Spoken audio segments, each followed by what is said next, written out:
Hello, everyone. Hopefully I'm not having any boomer tech issues. So in place of my usual Tuesday sunset stream, I am here today with Anglo-Ortho and Philos Miscellany, and we're going to be talking about, the exact topic is pretty broad. It's being a progressive in the early 2000s and sort of the experiences that we had going through that period. This is something I talk a lot about on my channel, and I think that I should say that I met both Anglo and Philos at the event in Nashville, and I definitely wanted to stream with them, and I'm sure that they'll be on the channel more in the future.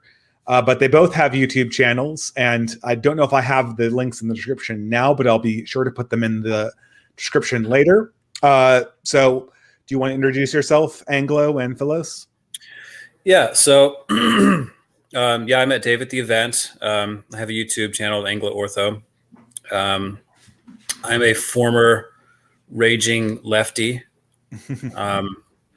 and went through, a lot of similar paths that I think a lot of us in this community went through, the Thomas Sowell to Hitler pipeline. So I thought, your talk at the event really caught me because as a former lefty, I really identified with what you were saying about having this kind of grief over losing your community and this desire to understand what it is that they are about, what they think they're doing, what values are in there. And I love the idea of talking to other former lefties about this stuff and trying to sort it out, because I feel like there are positive things in there. There's a dialogue to be had that's not necessarily being had. And I look forward to trying to have that. That's funny. Actually, I should say that at the event, you were the person that was speaking right before me, and you had I think my favorite speech at the entire event, and I was sweating bullets because it was directed at a way more serious topic than mine. It was about rationality and Schopenhauer, and I think Radlib might have been between us, but yeah, I was just oh my god, how am I going to follow this? But luckily the schedule changed and dinner happened. Yeah, so I had the privilege of lecturing to a fat and satiated audience, which 2 beers in, yeah, just where you want to be. Well, it's so funny because I felt the same way, because my talk was definitely like a shifting of gears from the talks that came before me. Mm-hmm. So I was feeling the same way. I was sweating. I was like, is this going to work? To shift gears this way? But all the talks and the whole event, it really had this kind of flow to it. It just kind of happened organically. That was really incredible. So it all worked. I think the second day really had this seamless flow to it. I think the third day felt a little bit more like one-offs. But that was just my sense, but not to say that the third day talks weren't just as good. But before we get to going on this, we also met Philos there. Do you want to introduce yourself? Is it Philos? Philos, yeah. Philos, okay.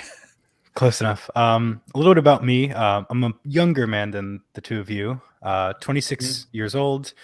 I grew up as a lefty in a very blue state, and I was a volunteer on the Bernie Sanders campaign back in 2016 before eventually switching over and becoming right-wing, first regular conservative, then neo-reaction, and then kind of our dissident right sphere. I attended the event in Tennessee as an audience member, and since then I've become closer with Anglo-Ortho. We've been doing occasional streams on religion and technology. I don't really consider myself a content creator at this point, but lots of good things have come out of the event regarding in-person. Shout out to the 6 or 7 guys that I know are listening right now from the blue state. We've been meeting up in person multiple times a week to do jiu-jitsu, to hang out with our families, to do wine tasting, hikes, all that good stuff. So the real in-person kind of goal of the event is at least achieved in this very dark blue state. I think that I feel like I get tired of saying that the event was a great success, but I think what we replicating that's sort of the task going forward, but not tonight, because tonight us people bookending the millennial generation, me and Anglo on the upper end, and Philos on the younger end. We're here to talk about the early 2000s. And I think Anglo came up with, I don't know exactly how we wanted to discuss this, but you came up with a bunch of particular cultural touchstones that kind of express the evolution of the early 2000s. And here I really think we're talking about 2002 to 2012, right? That's the period. It's fine if we don't stay strictly within those bounds, but I have a video both in the works and already made on that period, and it's a very formative time in my own life, but a very strange place for the West generally. It felt like, I described it this way to millennial woes. It felt like a ball had been tossed up, and the mid 2000s was that apex moment in the ball's trajectory where it experiences complete weightlessness before it begins its descent. And acceleration in the reverse direction. And that's how the 2000s felt to me. It is strange because, 9/11 happened, and I see that as kind of like the rupturing of the kind of cultural confidence. I'm always thinking about how in the 90s, there was this kind of like cultural cohesion, like everybody was kind of on the same page because pre-internet, everybody, like if a movie came out, everybody saw the movie and everybody was kind of on the same page. Or like if a new band came out or a new song came out, there wasn't this like, internet landscape where people were into all these weird different niches. There was kind of a centralized culture, and there was a confidence and belief in that culture. And I feel like after 9/11, there was a rupture, and it kind of spun everybody into this weird psychological space collectively. And then also but then that went into this kind of weird, vague optimism about the internet that was developing in the early 2000s. And then this kind of vague optimism around Obama. Which is almost the same thing. And so it's kind of it was like a vague optimism combined with a kind of like mass trauma from 9/11. A very strange time. Yeah, the way I remember it, the tech optimism wasn't really much of a component of Web 1.0, but it really kicked in Web 2.0. And what was so strange is that Web 2.0 was when everyone got really into technology, but it was actually, I think Curtis Yarvin is right about this, it was actually the death of the promise of the internet. Web 2.0 filed everybody who was trying to be as autonomous as possible back into America Online again. And no one realized it, and everyone was too excited with, I don't know, I guess deciding to hand all their information over to Mark Zuckerberg. It's interesting. The idea that, if we get Obama elected, that would just solve all our problems. Well, and indeed, like that goes hand in hand with the development, as I see it, of like the liberal culture, because in like leading up to that in the late 90s, early 2000s, to be liberal, especially to be like kind of far left, was to definitely be like countercultural and to be kind of like really opposed to the mainstream. And like cool people didn't watch TV, like cool liberal people like totally rejected culture. But then as Obama came in, and as you're saying, like as the internet developed, like, and I noticed this personally, that the liberal culture became the culture. And for me, that was, as I started to see that, that's when I started having kind of like weird reservations about my politics, So you did construct a list. And what's so funny is that your list of cultural touchstones, like I saw it and I didn't want to add to it because of the fact that, I had some other ones that you didn't appear on your list, but you hit a lot of the same notes that I did. Okay, good. I almost wanted to ask if you were living in Portland at the time, because I was for a large amount of this period, so. Right. I had friends in Portland and I toured and I played there and stuff. So. No, it's so maybe you want me to go through this? But tell me the ones that struck you that you're kind of, personally. Well, okay. So I'm going to skip I'm going to skip Fight Club because Fight Yeah. Club is not that we couldn't say a lot about it. First, it's an artifact of the 90s Mhm. rather than the 2000s.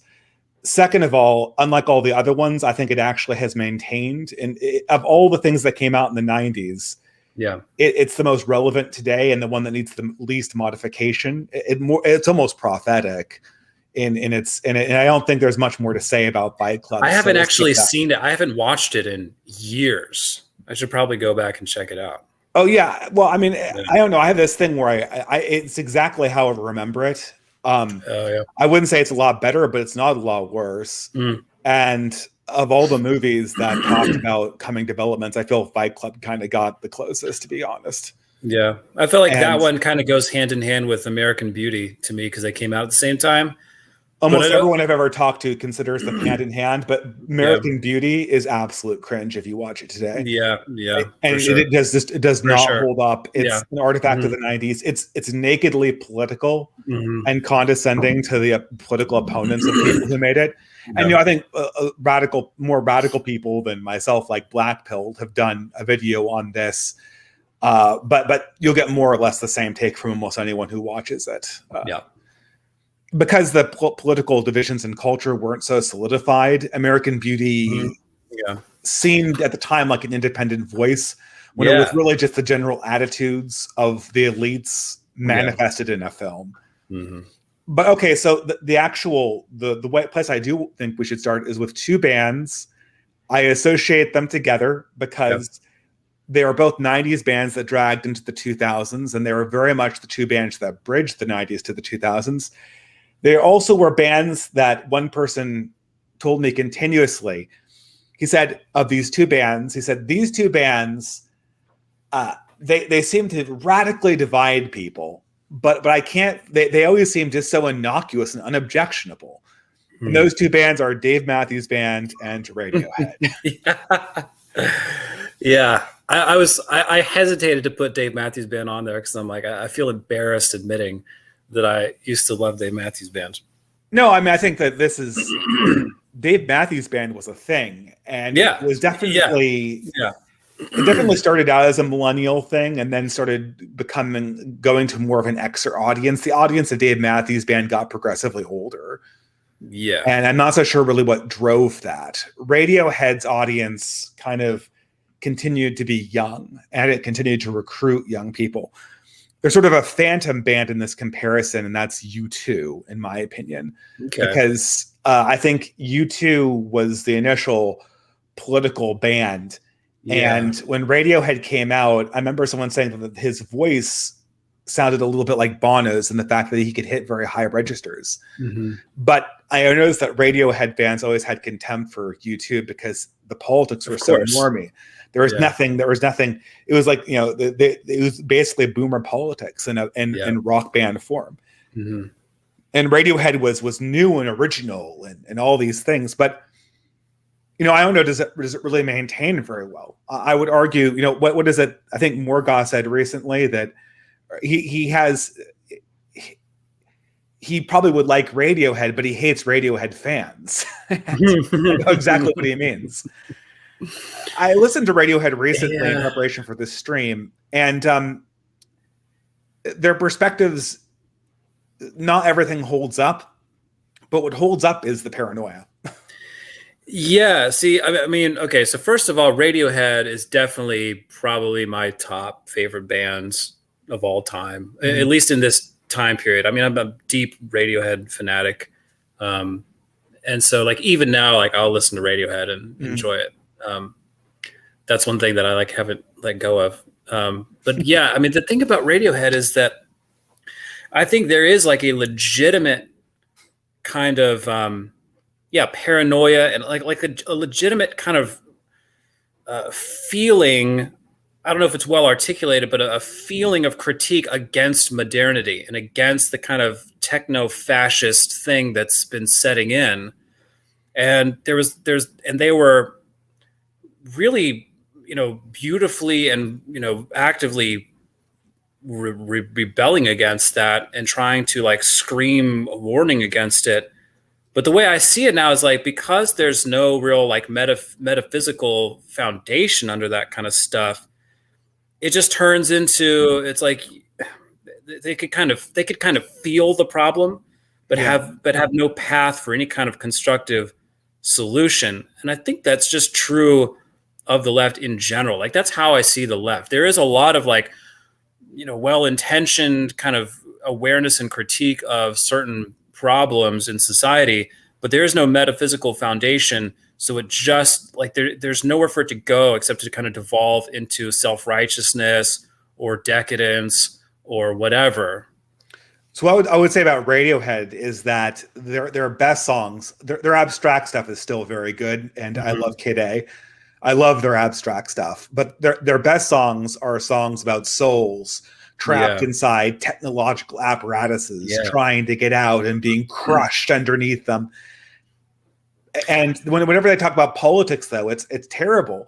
And it's horrible because like what they are is everything Radiohead touches is sort of radically deterritorialized. I think of the album art of OK Computer, and it's just this absolutely sterilized schematic for a subway.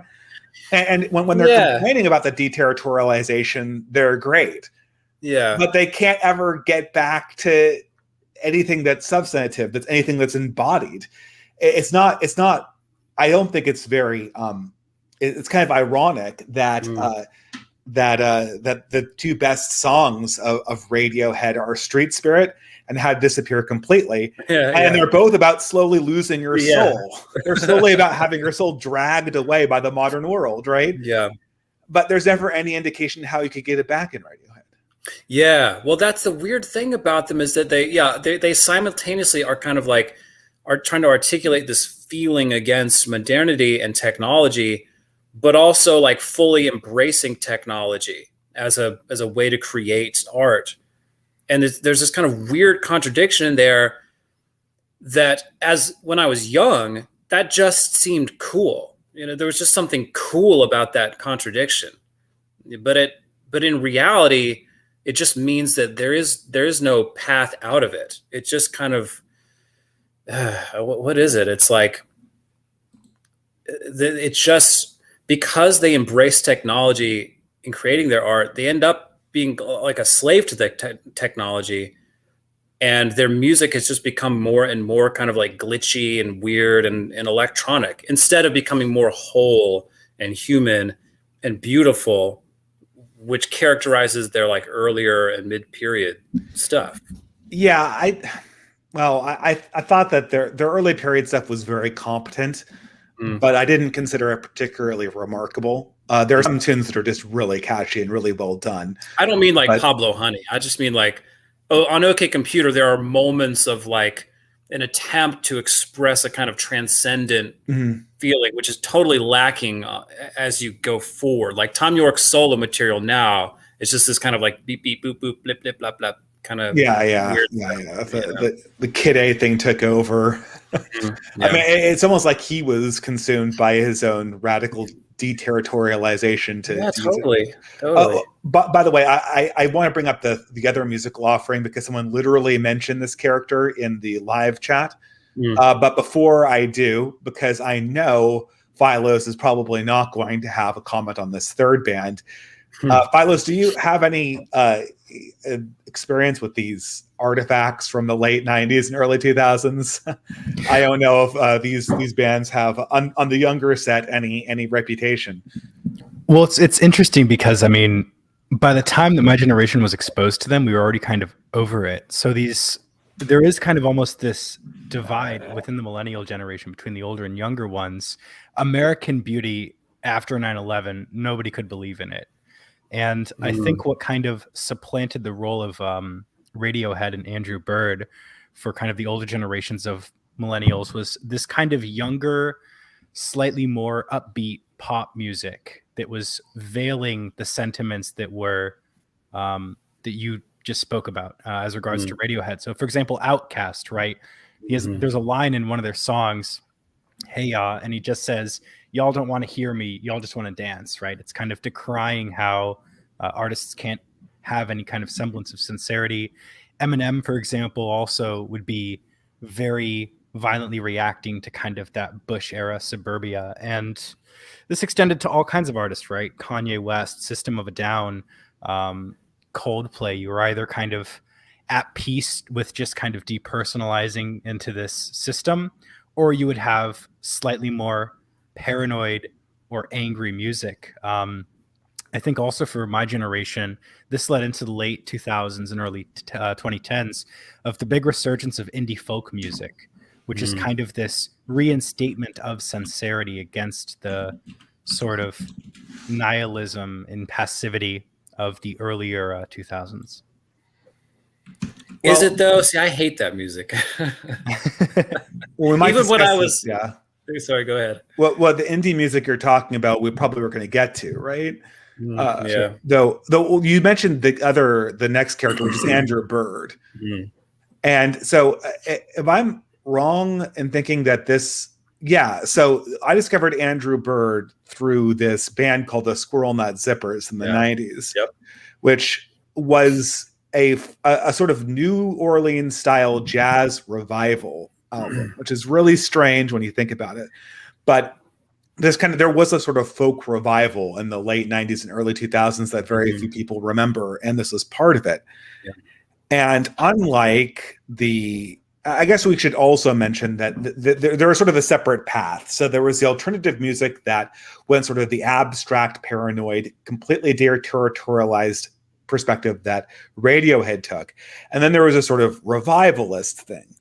And that was embodied in things like Andrew Byrd and the other band that's on the list, but came around much later, the Decemberists. Now, for people in the audience, Andrew Byrd is a violinist close to my heart who went, after doing sort of jazz violin, did this highly experimental, folksy style indie rock. Yeah. The Decemberists, by contrast, are a much more standard alternative style band. But in sort of anti-alternative fashion, they create original songs that are like 19th century folk songs that tell stories, that tell ballads, usually about a 19th century subject matter. And the singers had a very theatrical delivery to this. They would play up the fact that they were telling a story, and it was I always associate these two characters very much in line with the very brief abortive Portland steampunk kind of scene back in the mid 2000s or early 2010s. And I mean, this is interesting because it's kind of, I feel like the Decemberists and Andrew Byrd are the flip side of Radiohead. Yeah, exactly. Yeah, interesting. No, that is very interesting because they too were like my favorite bands when I was young. It was Radiohead, Andrew Byrd, Decemberists. They were all kind of on the list together. And I mean, to me, it's interesting what you're saying about the steampunk thing, because to me, those bands and that music at that time is very much like, it's an attempt to recapture an older aesthetic and an older sensibility in reaction against modernity.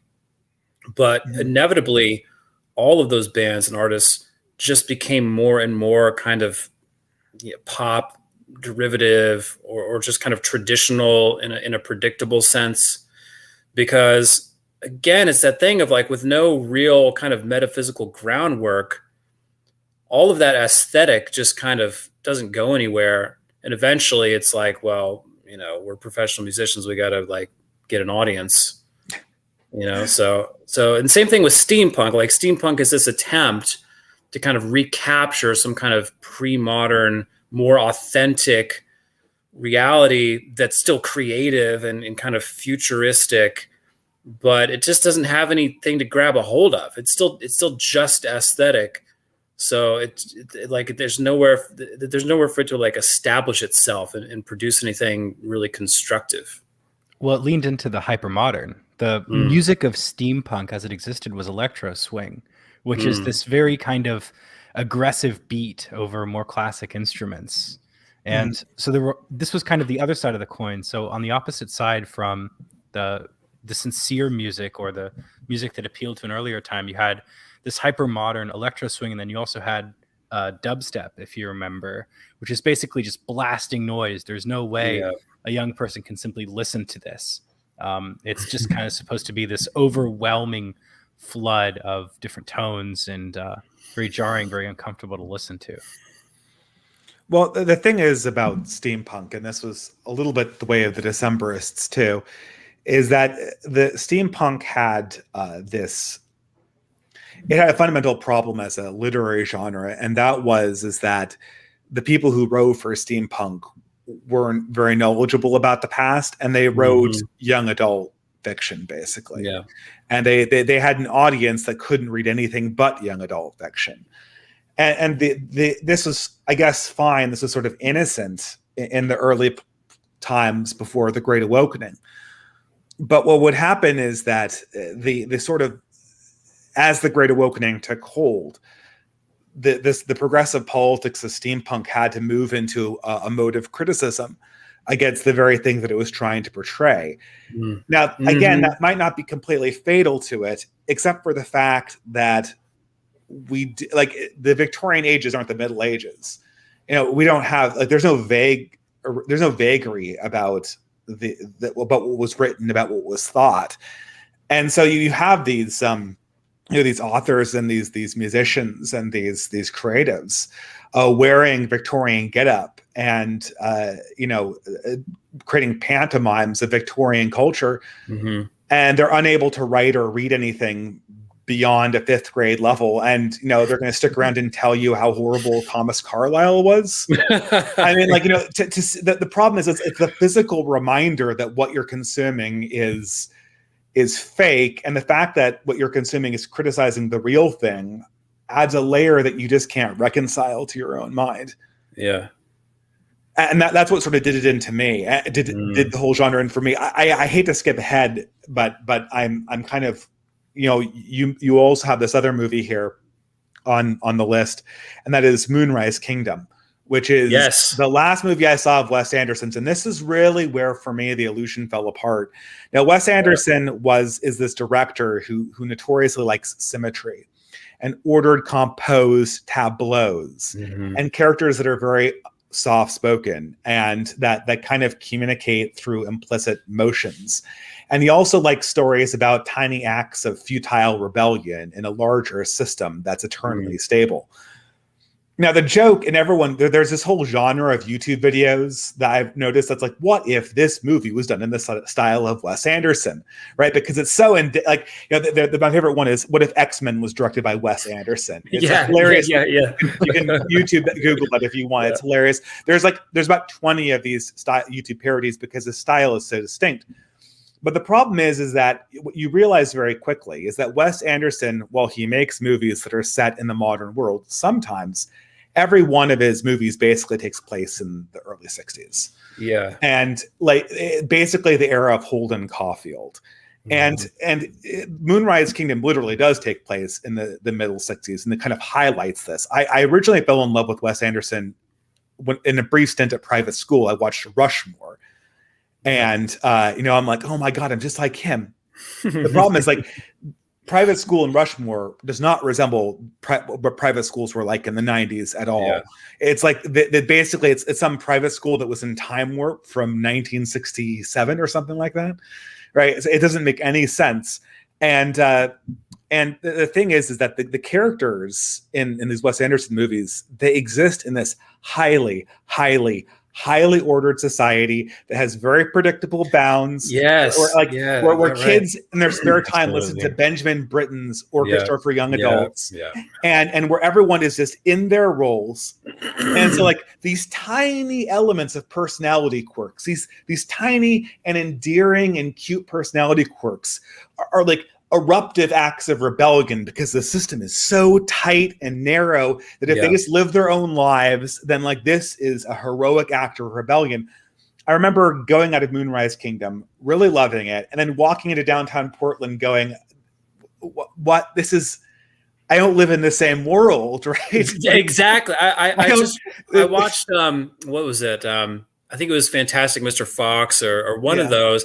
And I had the same feeling about it. I was like, this takes place in this world that has this kind of charming Europhilic kind of old world thing going on, but it's like that. But that world is gone. First of all, that world was built on values that you're actively subverting and destroying. Yeah, and you're just kind of taken for granted that it's there. Now, I think that is just true of the left in general in the late 90s, early 2000s. There was this kind of Europhilia kind of cultural thing going on without people realizing that like the values that we were pursuing were destined to flatten all that and destroy it. Absolutely. So how can you, the key word here is constraint. And the thing is that the heroes of Holden Caulfield's are charming and rebellious because they're rebelling against constraints. Mm-hmm. If Holden Caulfield was in the 2000s, he would just be a video gamer, right? Yeah.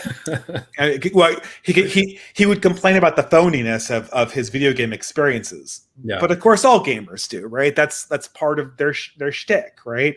Yeah. But without the actual real constraint, mm-hmm. the tiny acts of rebellion of these early 60s heroes, and from Darjeeling Limited to Moonrise Kingdom, those are all Wes Anderson's heroes. Yeah, they rely on having a system that actually is constrained in some way. And when I was walking into downtown Portland, I was thinking to myself, this is a city built entirely of people who think that they're rebels. Yeah. And it's just one person's rebellion against the other, mm-hmm. and the momentary fixtures of advantage that keep one person's rebellion in place. Yeah. There is no symmetry, there is no tableaus, there is no sense that we're all part of a common society. That is the natural background, the necessary background for all Wes Anderson's movies. Yeah. There is just the rebel. Exactly. And the background tapestry is the tapestry that the rebels made after that world Wes Anderson occupies was torn down. Mm-hmm. And it's interesting because as of late, his movies have become very jumbled and almost incoherent. Isle of Dogs was almost a novelty because it was all kind of claymation and hand animated. But they also escaped the problem by setting it in Japan. Exactly right. This trad society. But The French Dispatch is this kind of late 60s commentary on modern art in France, and then has to it's sort of parallel to this 1968 May Revolutions. But when you're watching the movie, I made it about halfway because there's so many different plot points and jumblings and small acts of rebellion, like you mentioned, that it just becomes impossible to follow exactly who is rebelling against what and what actual system is constraining them, which is the strength of his earlier movies, is that this hierarchy of society is very rigidly maintained. But I think artistically, he's almost kind of not become cynical, but kind of lost that original relation to reality. It was always it was very difficult to figure out exactly what Wes Anderson movies were trying to communicate. He seems undisputably influenced by J.D. Salinger. Yeah, like in a huge way. But I don't know. He's trying to translate that into the modern world, and that always, it feels cute. The attempt feels interesting. Yeah, it's hand in hand with this kind of aesthetic that comes in the like the mid 2000s, late like 2010s ish. This kind of cute and harmless sensibility in culture, and you get a lot of, and Andrew Byrd too. Like when Andrew Byrd became mainstream, like every commercial and TV intro suddenly was like glockenspiel and whistling, and it's all like kind of like do do do, and it's very kind of harmless, and everything's cute, and that kind of harmless, emasculated cuteness came to really became like mainstreamed when like the liberal paradigm became mainstream with Obama, and I remember feeling really turned off by it, like even like immediately after Obama's election. And that's when I started kind of feeling like weird politically, because I'm like, I don't know if this is what I signed up for. Yeah, it's sort of what was it Philos you were saying about the culture of critique that came from Jon Stewart. This is something I actually associate more with Stephen Colbert, who I think he basically hid the fact that he was an asshole brilliantly for like a decade and a half. Behind a show that made him pretend to be Bill O'Reilly, because I remember him from really bad TV show, actually does not hold up. Strangers with Candy, Yes. with David Yes. Sedaris' sister Yes. in it, Uh-huh. and he played a complete asshole. Mm-hmm. And then he kind of pretended not to be an asshole by parroting Bill O'Reilly and acting like Right. his dickishness was part of a shtick. Yeah. And then he kind of like, broke character, and we discovering that he is the kind of person that would laugh at poor people for not being able to afford a Tesla. Yeah. Yeah. Just like he was on Amy Sedaris's original show, right? Well, that was, the Daily Show and Colbert Report were like culture heroes in the Bush-Iraq war period. And part of it is like, as like libs, we all collectively decided that, Republicans were just like retards, basically. Like they were subhuman. They were purely to be mocked. Like that was the only, and like the culture of the left became almost defined by just like mocking, these like retarded conservatives, which is really unfortunate. Like that's really, I think that kind of like haughtiness and self-righteousness really, it's like that like drew God's wrath, like that sent the left down a dark path. Well, and they had 10 years to practice it. I think Mhm. I think the ethos of the left in the 2000s was shaped by the Bush presidency. They were nearly always abdicated from any kind of responsibility, even throughout Obama's first term. Mhm. And I remember listening, I was a young kid listening to NPR in the car, and this was right after the 2004 election. And I remember they were interviewing all of these different Democratic poll workers and their take on it. And they were just talking about how incredibly angry they were at the re-election of Bush and how disappointed that they were in the country. But this was kind of contrasted with this almost utopian wishful thinking that prevailed, which was that, well, technology is eventually, it's slowly evolving, it's going to kind of save us from ourselves. And that sort of aesthetic that was adopted, right? Everyone, you'd have your NPR in the car, and then you would go home and you'd turn on the TV and there would be Colbert Report, and you could just kind of exist in this bubble of really not being totally insulated from any other kind of opinions. Well, a question I have, and this is kind of like one of the things I wanted to talk to you guys about, is like, is there a sense in which that is justified, given that, like, the way I look at it is, if you go back to like the Bush presidency, early 2000s, late 90s, I don't know how to say this without sounding like a dick, but like there is a sense in which like what the American right was at that time was deeply unappealing.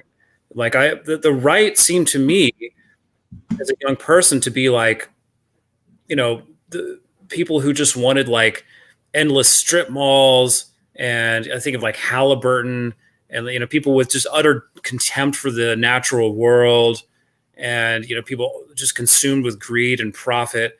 I know that's a caricature, but like there's like something to that, and there's something to the fact that like on the left there was like some legitimate, like creativity and constructive social criticism. Is there something to that, or am I just like romanticizing the thing? I think absolutely. Yeah, it's hard to say. Well, go ahead, Vilas. I think the whole thing has to do with the medium. The mediums that the left had access to in the 2000s were conventional media, newspapers, and FM radio, whereas what the right had access to was AM radio, Rush Limbaugh. I don't think Ben Shapiro was on at this time, but essentially the listenership of AM radio talk conservatism, and kind of I don't think we can also forget the pushback on the left by the more religious right in the 2000s. This was the final cultural victory of the left, was basically trying to eradicate any of the rights gains in the family structure in political advocacy in the 70s and 80s. Right. So all of these kind of, Harry Potter is satanic. We don't like rap music. We don't like profanity. All of these sort of smaller cultural issues, the left was able to combat them on via the medium. So that has to do, obviously, the left was then, to your point, Dave, much more capable of facilitating these like smaller, artsy, insular activities, having that kind of domination of the medium. Mm. Yeah, no, I mean, the left was more powerful in terms of its medium. I'm trying to figure out the problem is that we're just sitting behind so many false promises. I'm wondering really what is authentic, what is not, because Yeah. the left was, I guess the left had better thinkers and more creative people behind it, and what the Bush administration was just radically unsuited from the world that actually would exist after 2001. Hmm. And I mean, their whole playbook was like, let's redo Reagan or something. Yeah. Although, I mean, like you could see, I mean, there was, I mean, if we're going to steel man the baby Bush people, I mean, what they were imagining was, I mean, this was destroyed by the housing crisis, but what they were imagining was, we'll fix all America's problems by making them all homeowners and owners of like, big vehicles. And then, something, magic money. Everyone is going to pay back their mortgage. And obviously, that didn't happen. Right. But I guess like I can see the desire being genuine, but it just wasn't in tune with reality. I mean, now I see it all through a Christian lens. And so like the way I think of it now is that, the left may have had, more sophisticated thinkers or whatever, but there was no kind of groundedness in humility or repentance. So there was this kind of latent self-aggrandizing in the left that as soon as the left would attain power, would become an extremely corrupting factor, which indeed is exactly what happened. And now the left is just like completely consumed with self-righteousness. It's different being self-righteous when you're not in power, and when you're kind of outside the mainstream. Yeah, well, it seems justified, right? And also you don't, and the negative effects of it are kind of held at bay.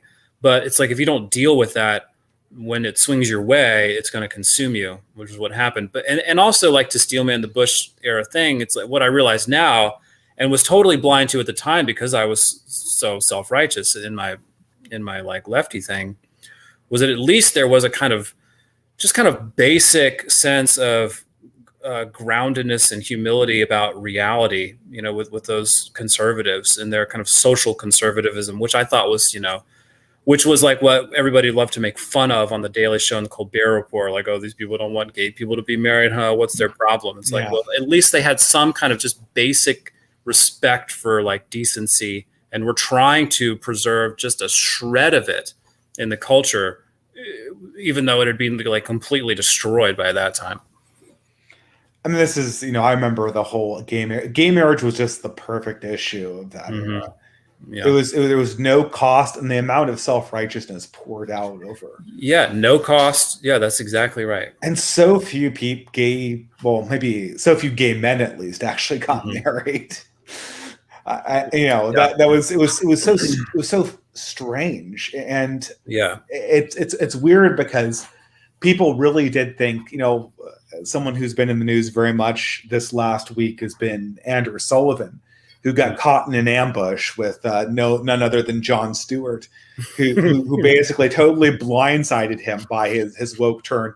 Which I see Adam in the chat, but dude, if you did not see Jon Stewart's woke word turn coming from orbit, you centrists got to get a better crystal ball, right? Because everybody could see this coming, and not only could everyone see this coming, when Andrew Sullivan wheeled out his little centrist conservative takes to try to arrest the progression of history back to where he felt comfortable, everyone could see exactly how he gets smacked down.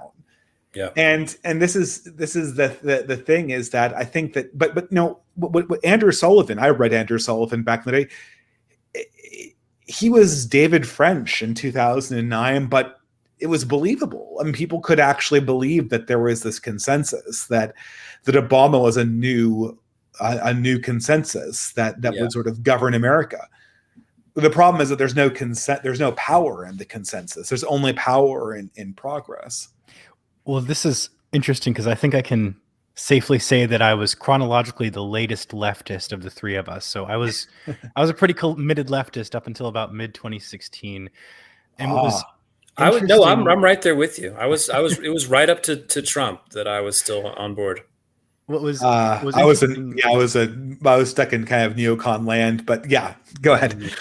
what was interesting about that was there was definitely this shift of, because I remember when Obama ascended to his first term, the whole hope and change mantra, there was this overwhelming wave of positivity and good feeling among the left. Yeah. But then it was very intimately paired with a shifting away of the left being anti-corporate and more becoming anti-financial, and becoming more anti-financial with the whole Occupy Wall Street movement, the Edward Snowden thing, the Panama Papers later on in 2014, the impetus on the left's criticism of power structure shifted away from being these large companies, which they overwhelmingly support now, and it became much more on these financiers who are usually apolitical or even, nominally right wing. The Koch brothers are always kind of the bugbear of the modern left. If you'd like to, I can kind of talk about how I made the switch from kind of a progressive to right wing. Yeah, sure, that'd be great. That's interesting. I mean, I think everyone knows this, but I switched away from leftism more around 2012, 2011. Sure. So I think you guys came on later than me, but 2016, I think most of my audience would say they switched around 2014. Yeah. Sure. So I was kind of a blue stater, and all the way up until I graduated high school in that year, you could kind of be on the left, but really not have to openly state anything woke or progressive. You just kind of had the bumper stickers and the sentiments, and you could drive the Tesla Model S and you would just be golden. But I did 2 years at an American college that was kind of germinating all of the seeds of the woke institutions as they exist now, this is your first generation of the Tumblr age entering the kind of college sphere and pushing back and canceling professors and doing things like kind of art with menstrual blood and all kinds of really, really crazy things, right? Because the goal was just, you're in college, you're a young person, you saw in your generation memes switch from being these kind of goofy, sincere things to being semi-political, edgy, online personas. But I became a leftist because I volunteered for the Sanders campaign in 2016. And I was in one of the first precincts that was conducting voting in the primary.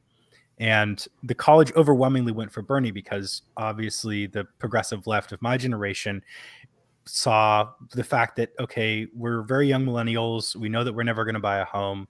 We know that politics is kind of this dead end. And we know that these corporations are seemingly omnipotent. So, you're just going to elect this Sanders fellow to overturn everything and to start back on the right path that we were initially promised with the first Obama turn. And as we conducted the night of the primary, we had all kinds of high-profile DNC characters fly out. We had Bill Clinton, Hillary Clinton, and Bill de Blasio fly out to our precinct to try and convince us to go because we were one of the earliest ones. Again, what ended up happening was the college overwhelmingly went for Bernie, something like 80%. But all of the people that were staffing the precinct from the DNC were card-carrying members of the Hillary campaign. So when it came to actually report the results to the New York Times, the precinct went for Hillary. And we had to do all kinds of internal mechanisms to try and overturn that fact, to represent the fact that no, this more progressive district had actually gone for Bernie. And the corruption within the party is ultimately what drove me as a young person away from it. And it became very clear that there was not going to be any adherence to principles, even as changed as they were from the early 2010s and late 2000s. Interesting. But was it just like the corruption of the party, but you still held to like progressive principles, or did that change too? I also realized that as a straight white guy, there wasn't going to be a place for me. And I was kind of looking at my own values. The pronoun things were starting out at this time in university. And these sorts of things, I kind of understood the gay marriage perspective. I was totally on board with it at the time. It was supposed to be this great thing, right? The final civil rights frontier that America had to shatter, and that all these other marginalized groups had their grievances corrected through history. But if you recall at the time, gay marriage was kind of the final one. There was this perception of, okay, the utopia is right around the corner. If we just have this final group have their civil rights extended in an egalitarian manner, that all of these things would work. And I remember also at the time that 42 out of the 50 states already approved and legalized gay marriage. So this inertia that continued in the court system would already have continued. But essentially, the cementing of it at the Supreme Court level meant basically a total dominance of 50 years of judicial activity by the left. It was really more of a coup de grace than a kind of civil rights framing as it was constructed. Yeah.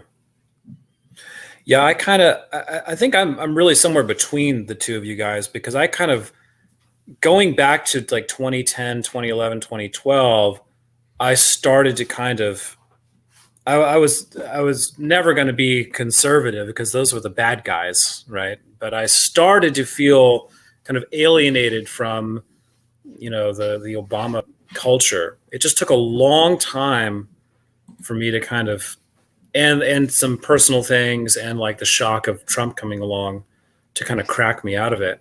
But even going back, like, in the mid 2000s, well, throughout the entire 2000s, I guess, I was a professional musician, and I was like very much in those kind of communities. I played shows with Andrew Byrd and the Decemberists. Like, I was in this world.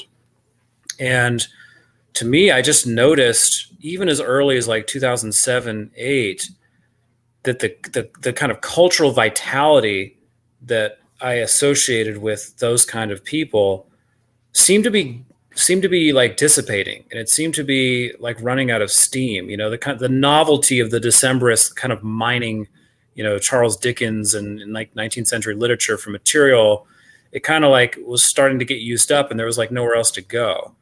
And Andrew Byrd was starting to just kind of go a more kind of pop route, a more traditional route. All these bands were doing that, and all the bands that I was involved in too. And whereas in the early 2000s, there was this kind of creative frontier, by like 2005, 2006, when Facebook and social media and all this stuff started cranking up, immediately corresponding to that, there was a downturn in the quality of creativity that was coming out of like the musical communities that I was part of. And so do you see the internet might be the driver for that, or oh yeah, an accelerant, or do you see it more as a driver or an accelerant? Yeah, well, I mean, let me put it this way. I can remember recording albums with bands in like 2001, 2, 3, 4, and the experience of making an album. And, like, you got to think, like, this is what's going on with people like Andrew Byrd, Decemberists, Radiohead, they're in the studio. The experience of making an album back then was, the most we had was like flip phones, and like maybe somebody would have a laptop, but you couldn't really get Wi-Fi reliably anywhere, So when you're in the studio, you as a band, you're like a group of people, and you're like locked in a room for like a week or two. And while all you're doing is like obsessing over the music and playing, and there are no distractions, and you totally lose connection with what's going on outside the studio. Every once in a while you come out and you don't even know like what hour it is, and you go to Waffle House or something, and then you come back to the studio, and there's nowhere for your mind to go. You're like stuck in this space, and you're hammering at these creative problems, right? As a group of people.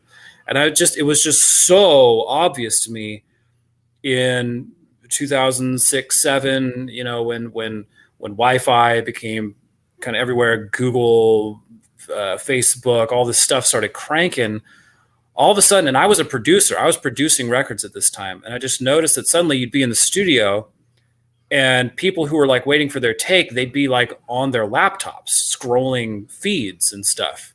And then after that, you get the iPod Touch and the iPhone and Twitter and all this stuff in 2009 or whatever it is. And it's just completely different atmosphere in a recording studio, because now it's like nobody's focused on anything until it's their turn to go up to the mic or whatever. Any other time, people are just sitting there scrolling. And I remember just being horrified by this as a producer and as a performer, and noticing that right around 2007, 8, all the bands I loved and the bands I was playing with took this like downward creative turn. So immediately I Interesting. had this weird feeling about it. And it just took a few years to kind of identify this technocracy with the political thing. Like they were like hand in hand.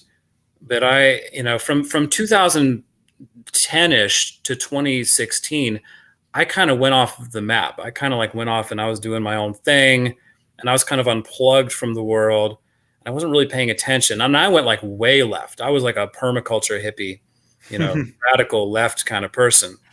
And then it wasn't until I kind of took a look at what was going on around 2013, 2014. And that's when like that's when like the gender theory stuff became like you couldn't really be card carrying left without affirming this kind of stuff. And suddenly I'm like, what is all this? Like what is happening here? I'm not on board with this at all.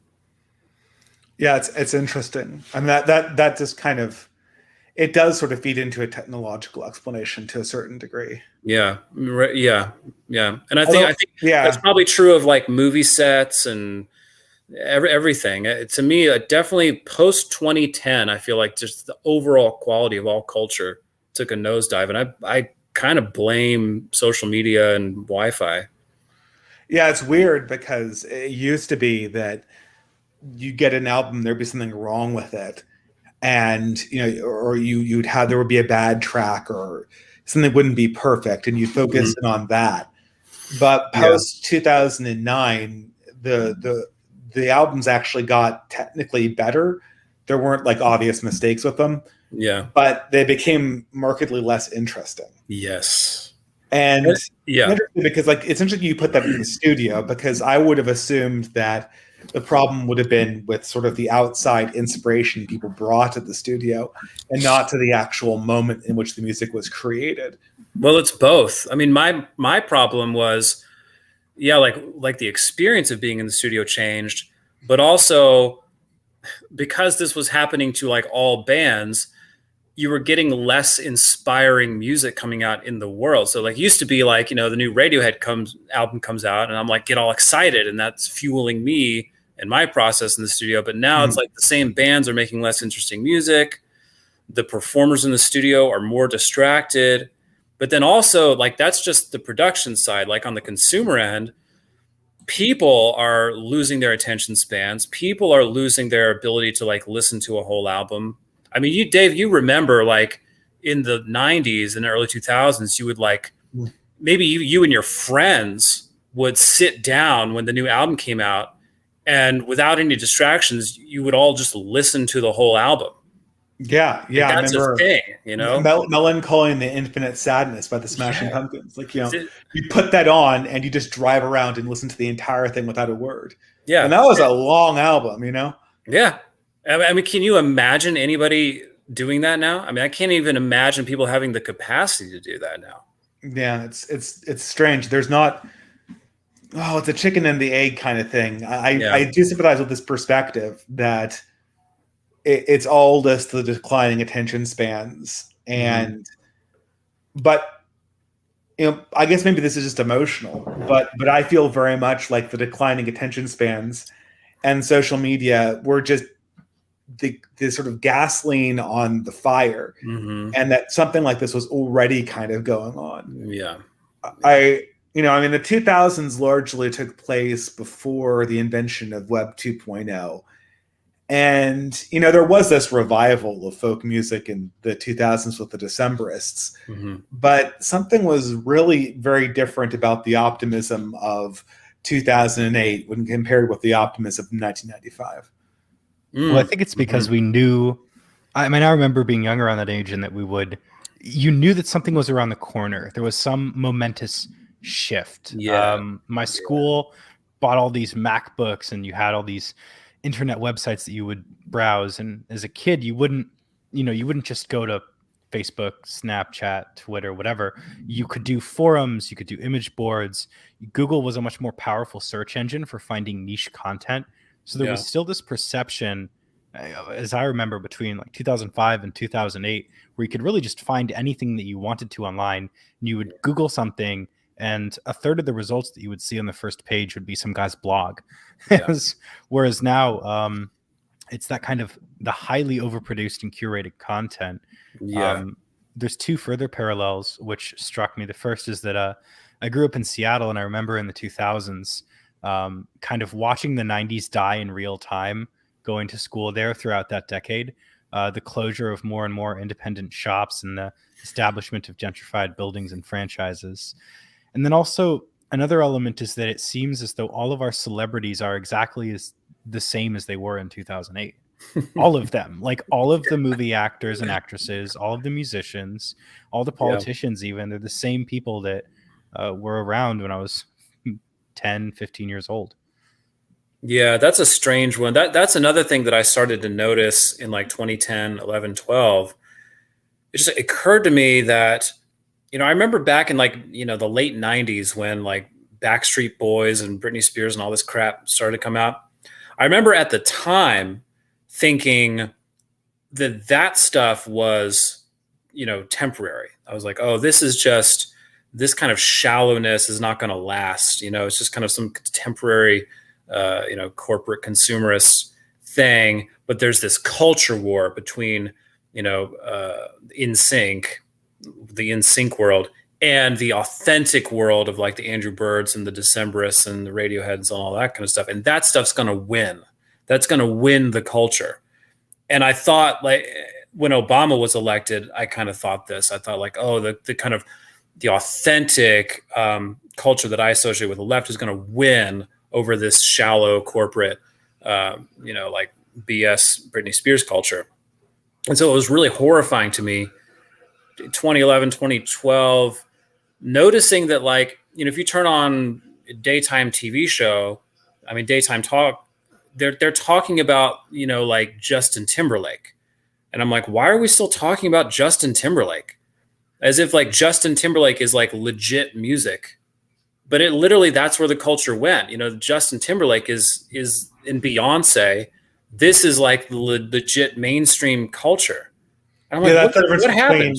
The difference between Madonna and Beyonce, or Britney Spears and Beyonce, is that everyone kind of knew that Britney Spears was stupid, like a stupid thing. Like even the people who liked her, they defended her as just like boring, fun, not boring, but like fun, stupid pop party music, right? Yeah. I don't want to think I want to listen to Britney Spears.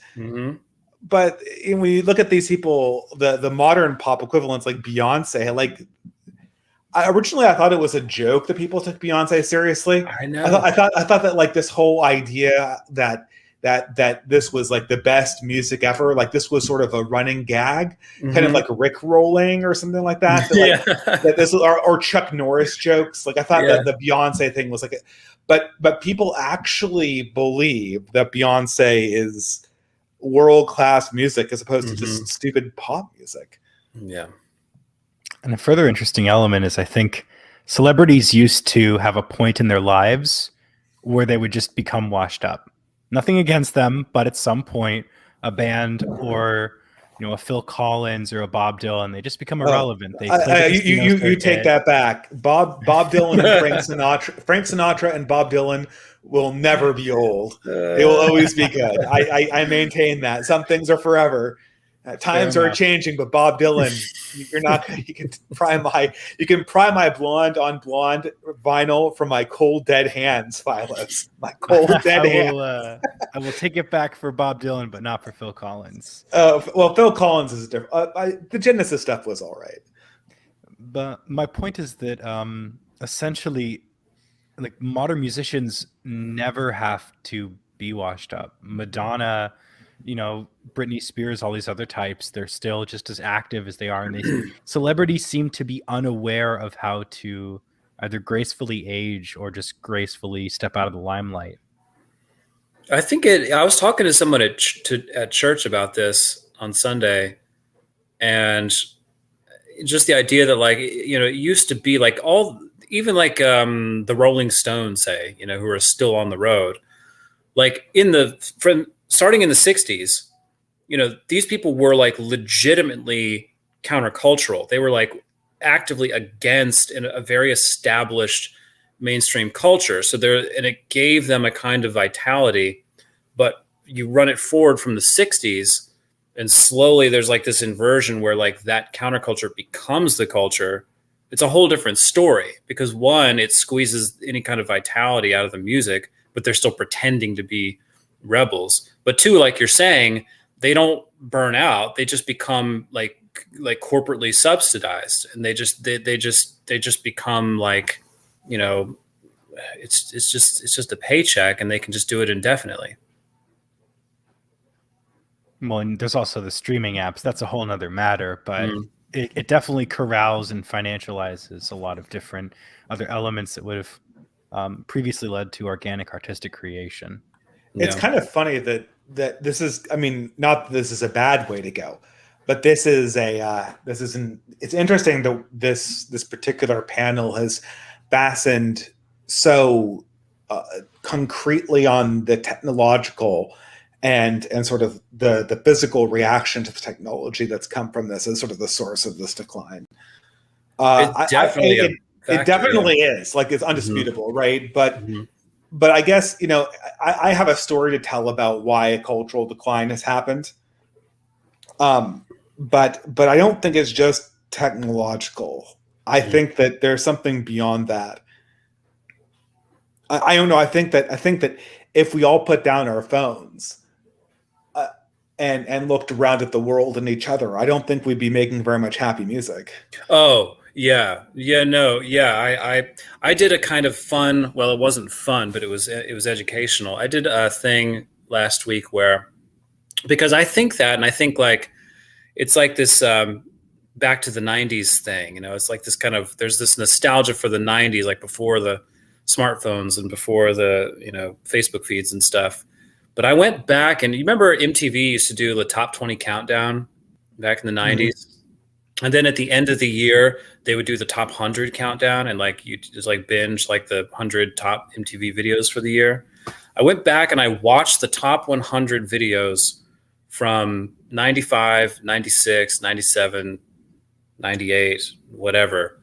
And aside from bringing back a lot of memories, I was just like, oh, this isn't good.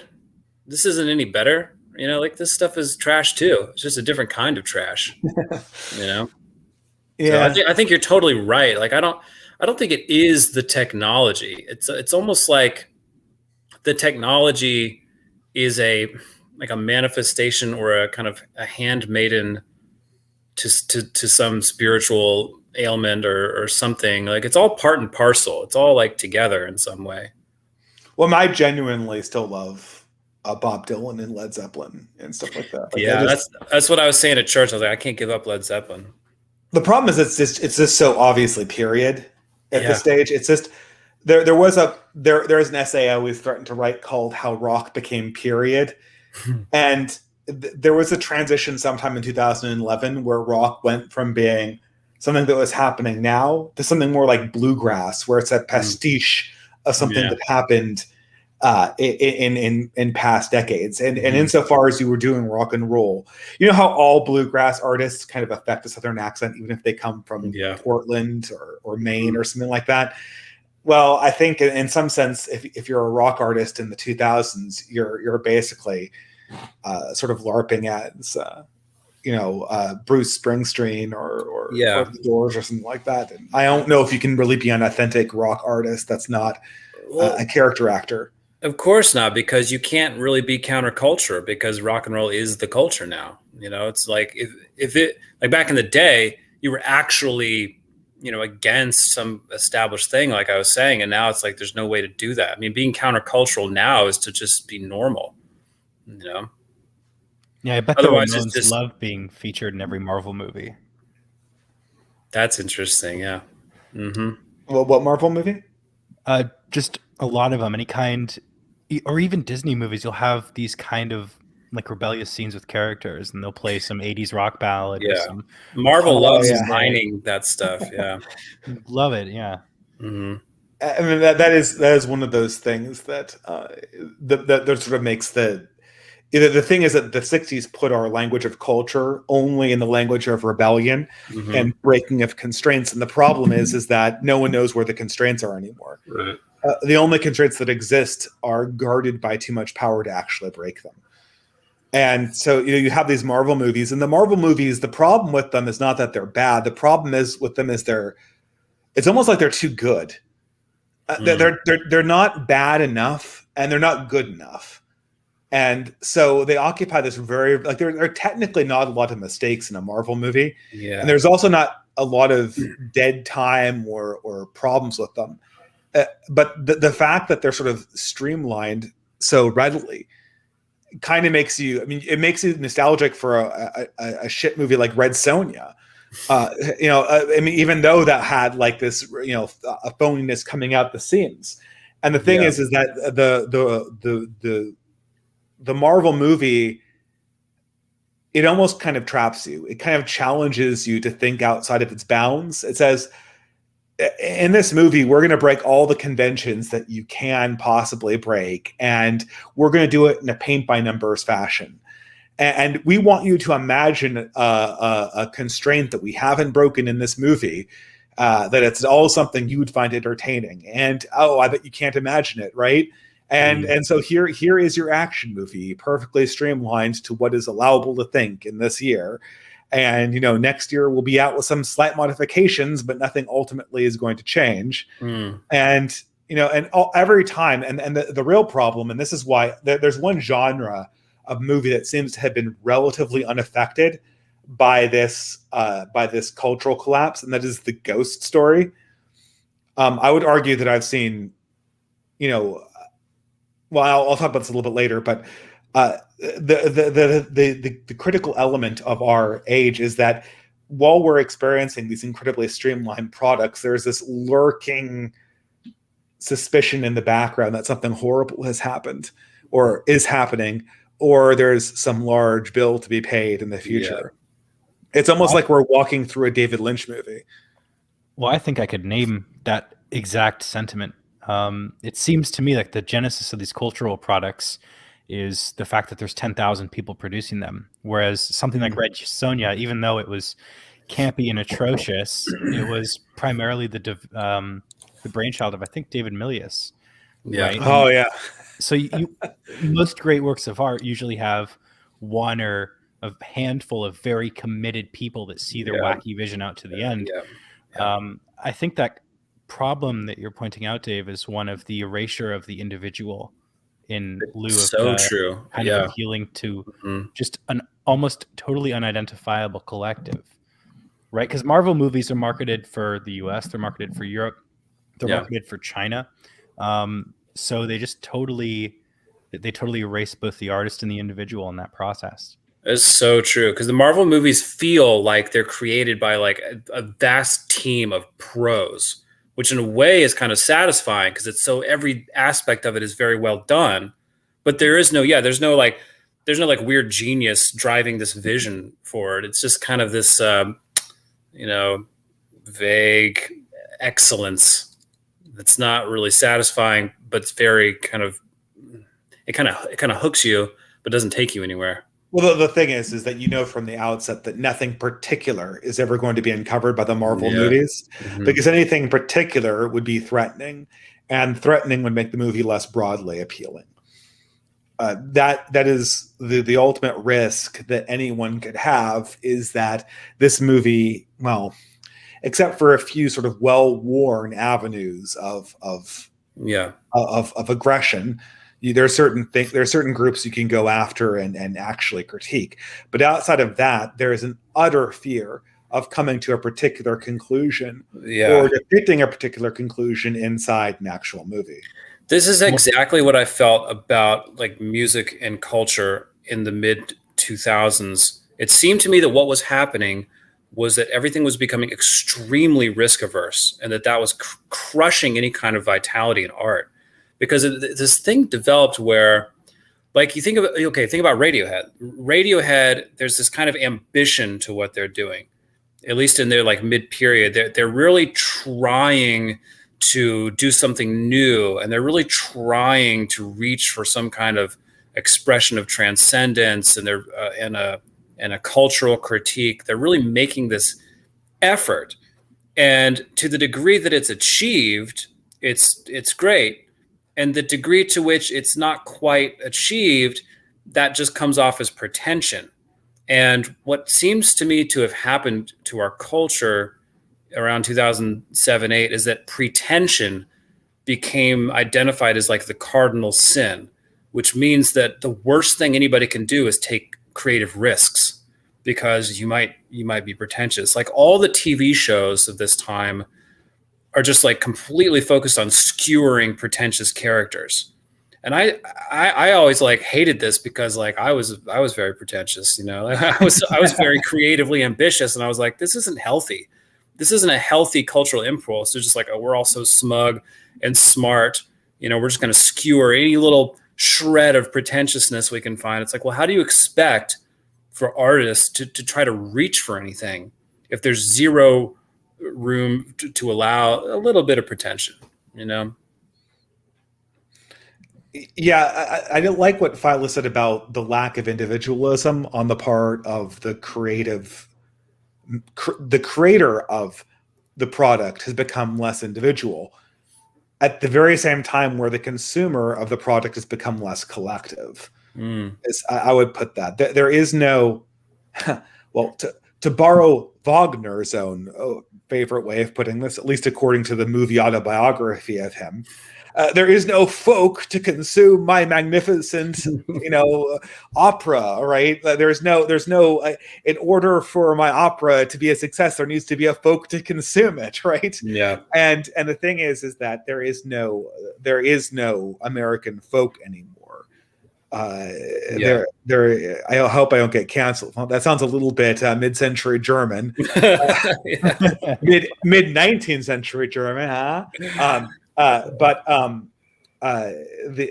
it's you know, that concept that always I always say that leftists started using folks for everything the very moment where the concept of the folk left the leftists' imagination. Mm-hmm. Yeah. I always remember when I went to my first folk concert and heard, you know, white folks this, black folks that, I'm like, this thing's probably going to be over in short order, right? Because I mean, you've left. I mean, the folk is us. Folk are the people here. And then it started becoming adopted as sort of like this sort of focus group terminology, this sort of political posturing. And I'm like, okay, this is going to be over very soon now. Mm-hmm. Mm-hmm. Can we circle back to Dave Matthews? Oh yeah, let's go back. we didn't give Dave any time. Oh yeah, so yeah, Well, this is actually something I have a lot of jokes to tell about Dave Matthews Band, but I don't really have any like serious takes on him, right? I mean, the problem is that he had a very distinct voice, but like a lot of his songs, it didn't ever seem to go anywhere. What was your take? Well, I mean, I was a pretty heavy Dave Matthews listener when I was like young. When I was like 15, 16, you know, I had a pretty intense affair with Dave Matthews. And I thought about it because like something popped up in my YouTube recommendations like a week or two ago. It was like a Dave Matthews live video. And I was like, oh, I haven't even thought about Dave Matthews as a thing for years. And so I was like, oh, let me watch this, you know, because I was in this mode of like, you know, I really want to understand the left, like, you know, what is going on here? What are the values? And so I watched this thing and I was like, you know, it started up and I was like, oh, this is pretty good. You know, like the aesthetic is kind of solid and like the performance is pretty strong. And I definitely kind of felt kind of some nostalgia for it. At the very least, my immediate thought was like, this is so much better than like Taylor Swift or something, you know, like whatever passes for like mainstream white culture now. And now I was thinking, like, can you imagine, like, it used to be that like all these like fraternity and sorority, like young white people, this is what they listen to. Not that it's great, but like it's like now what they listen to is like Nicki Minaj or whatever. It's like this is definitely an improvement. So I was watching it and listening to the lyrics and listening to Dave's like banter. And the one thing I noticed was this is a live video from like 2007. So it was before like super wokeness had kind of come in. And Dave Matthews is like, I'm obviously like, card carrying Democrat, hardcore liberal. Played it during Obama's campaign and like fully supported Obama all the way. But I just noticed that like in his banter, he was saying he was throwing stuff out that was like very fun, but that I feel like now people would get real stuffy about. He was being like, oh, blah blah blah. I hope a fight breaks out in the crowd. Like he was saying stuff that now it'd be like, oh, that's toxic masculinity. Yeah. And I was just thinking, like, when I was a card carrying Democrat, there was much more of this kind of looseness about stuff like that. Because I always thought, isn't the left about this kind of like free play of energy and, like this kind of loosey goosey attitude that maybe is a little edgy sometimes. And that's kind of cool. Like, isn't that what it's about? I thought that's what it was about. And so I noticed that was like kind of character of Dave in that show. But then I was listening to the lyrics and I thought this is very educational because, the things Dave Matthews is really focusing on his lyrics are like environmentalism and a kind of, earth reverence and like racial harmony, right? And like his band is like, it's mostly black guys. It's like Dave Matthews and the bass player are white. And that's a bit like they're definitely like on board with that cause. Dave Matthews grew up in South Africa, so this is like a personal thing for him. But in listening to the lyrics, I just noticed that Dave Matthews' philosophy, his like metaphysic that leads him to these conclusions is to me like, totally corrupt and faulty, because the idea with Dave Matthews is like, we should all get along and be nice to each other because we're all going to die soon and our lives are meaningless, Or feast, eat, and make merry, for tomorrow we die. Exactly. That actually was one of the lyrics of his songs. It was, yeah. And then also with the environment, it's like, we should care for the earth and the environment because we're totally insignificant and we don't matter. And, the earth is so much bigger and more important than us. It's a total inversion of like a Christian metaphysic that could come to similar conclusions, but it's like completely upside down.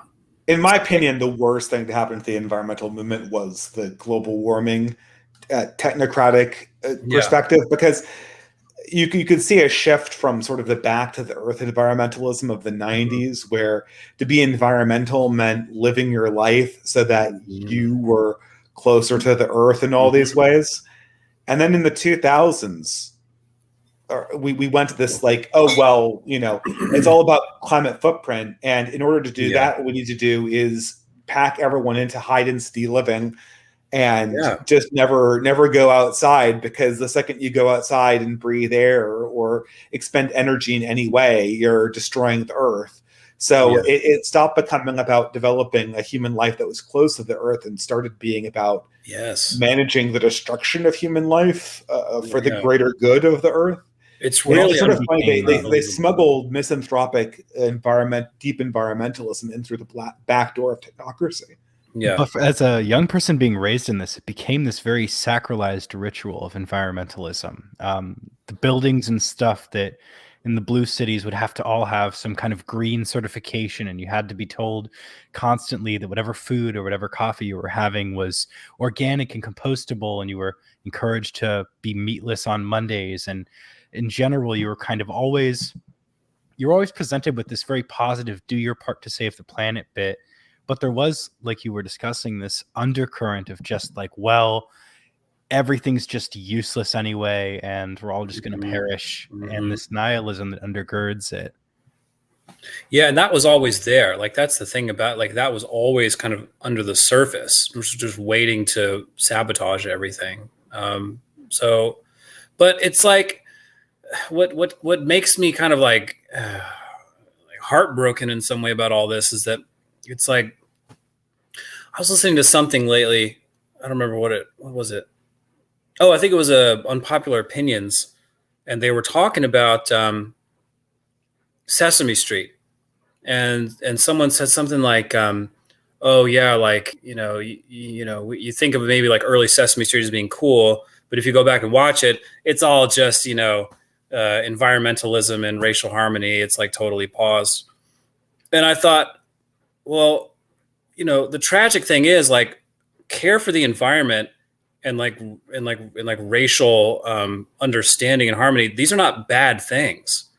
And I think there's a danger on the right that we kind of react to what the left is doing with this kind of like carelessness towards those things. It's just that the particular way in which, like racial harmony has manifested in the current paradigm is toxic. But like learning how to like get along with different cultures that you're forced to share space with is not a bad thing. Care for the natural world is not a bad thing. It's just that the way in which it's undertaken now is being undertaken in this upside down anti-Christian metaphysic that turns it all toxic. Like the reason why we're supposed to care for the environment is not because we're insignificant. It's not because we're a cancer in this world and we need to let Mother Nature like take back over.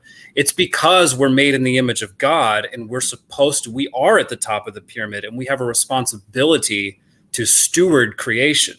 Right. So it's like same conclusion, but totally different metaphysic, and the same thing with like relating to other people. Now what the left is doing is being like, oh, the way to do racial harmony is just to completely demean yourself and your people and like, cave to this kind of like self-hatred, when it should be like kind of the opposite motivation. But it doesn't mean that outcome is not like worth pursuing. Yeah, I mean, the right needs to sort of readopt the slow food movement in both sort of its internationalism and in its groundedness. Yeah. I think that, when in the 90s you had like hippie chicks writing poems to trees. And now it's impossible to imagine progressive women writing poems to anything that doesn't directly get them reviews on social media.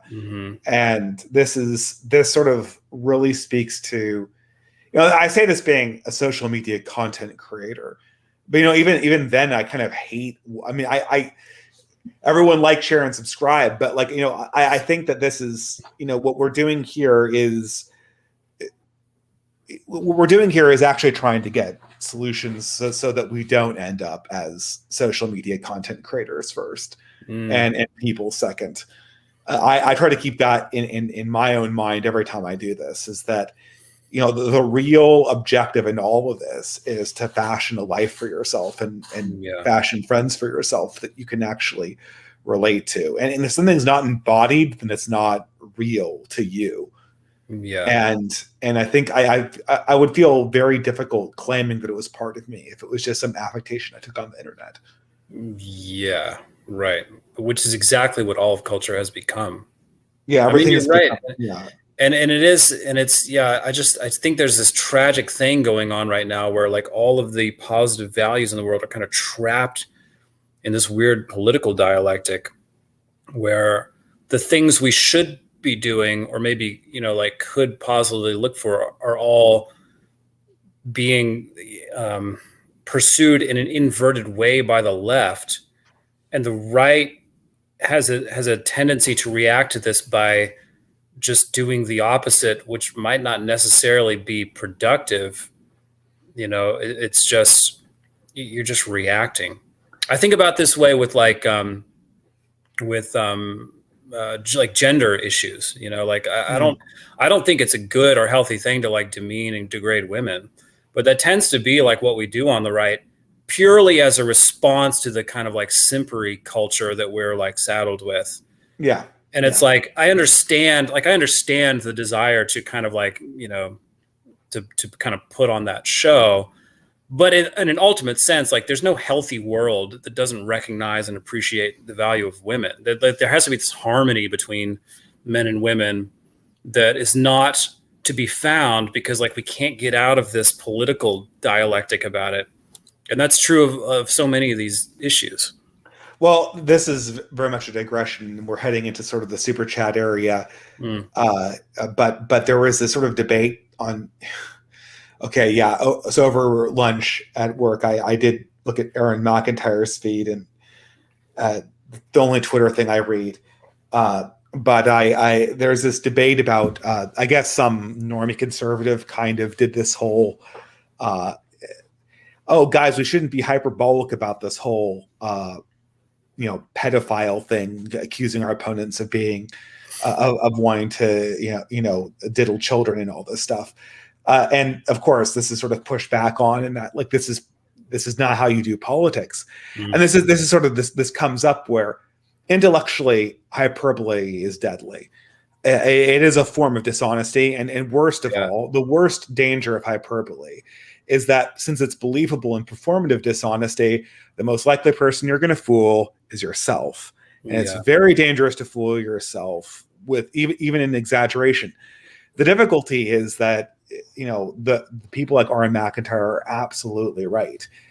There's no way democratic politics can be done ever. Maybe sometime in the 19th century, you could do democratic politics with subtlety.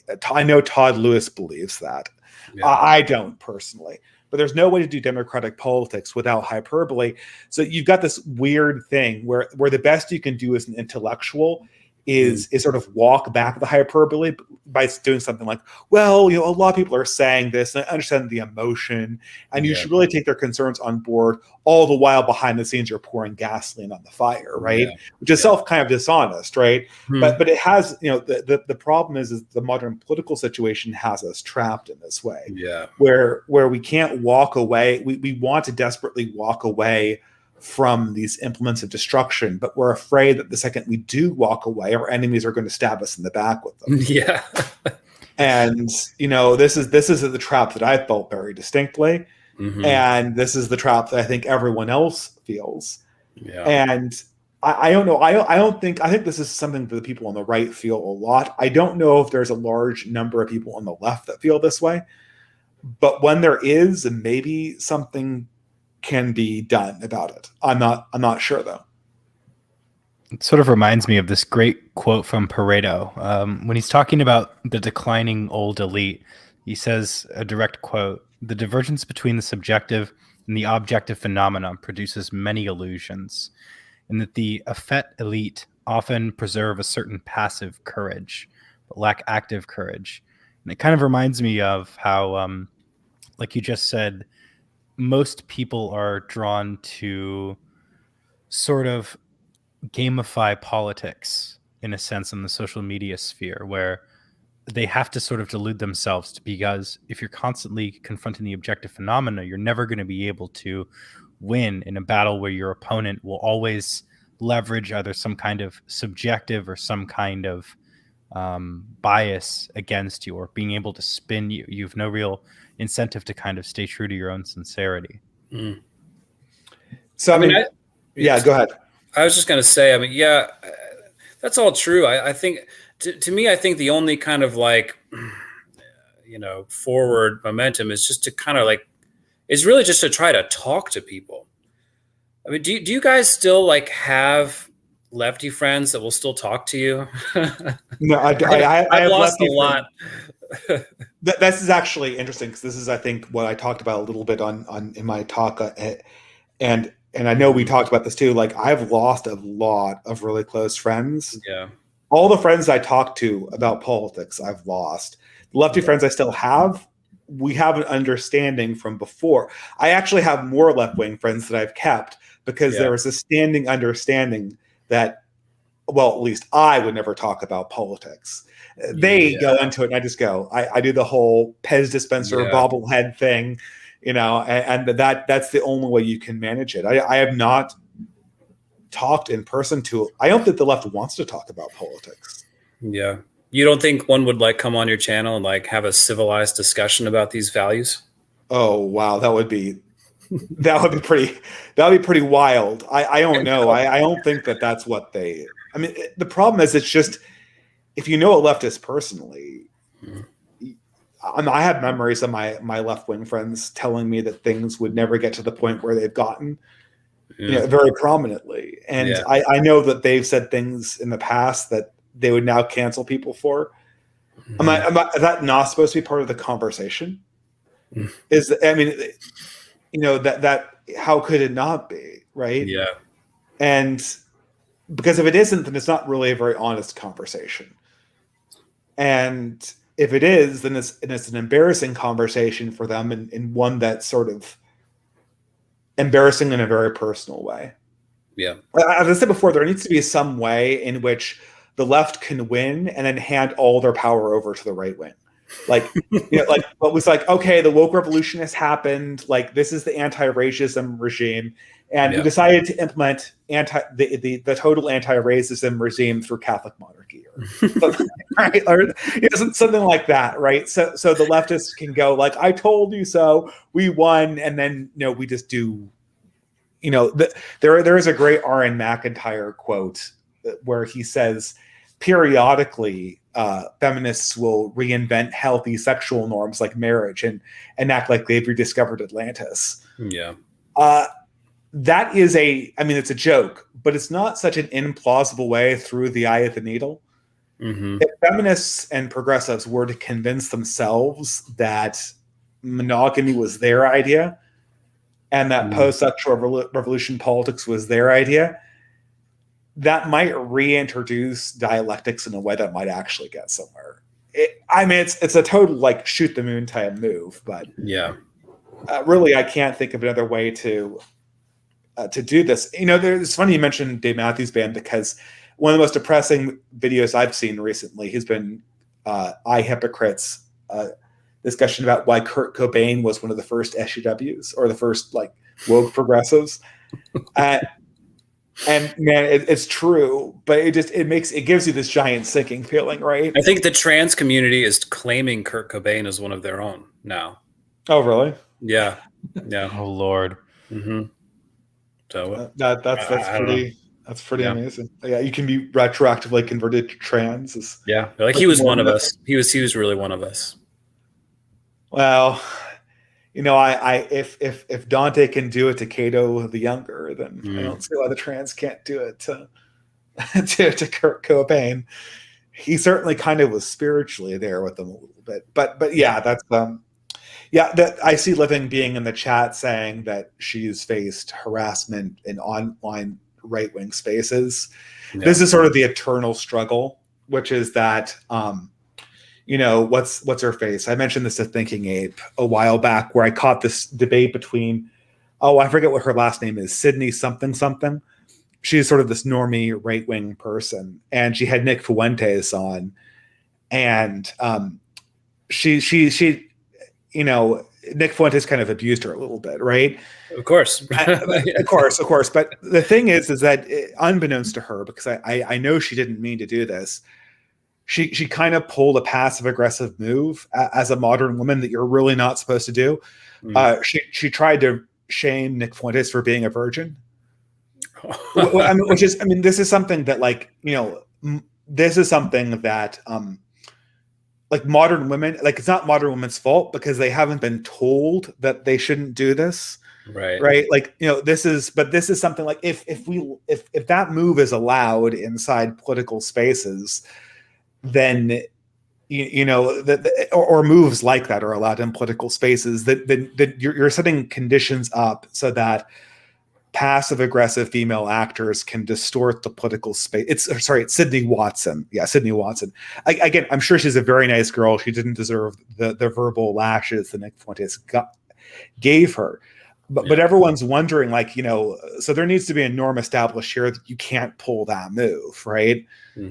And how do you gently I feel like the caretaker from The Shining. How do you correct them? so that doesn't happen anymore, right? You know, and I'm trying to think of a nice way to do this, right? Yeah. I mean, Well, I don't know that. Sorry, go ahead, Philos. Political people are, because it's so difficult to find that sense of community, or to at least agree on a starting set of axioms.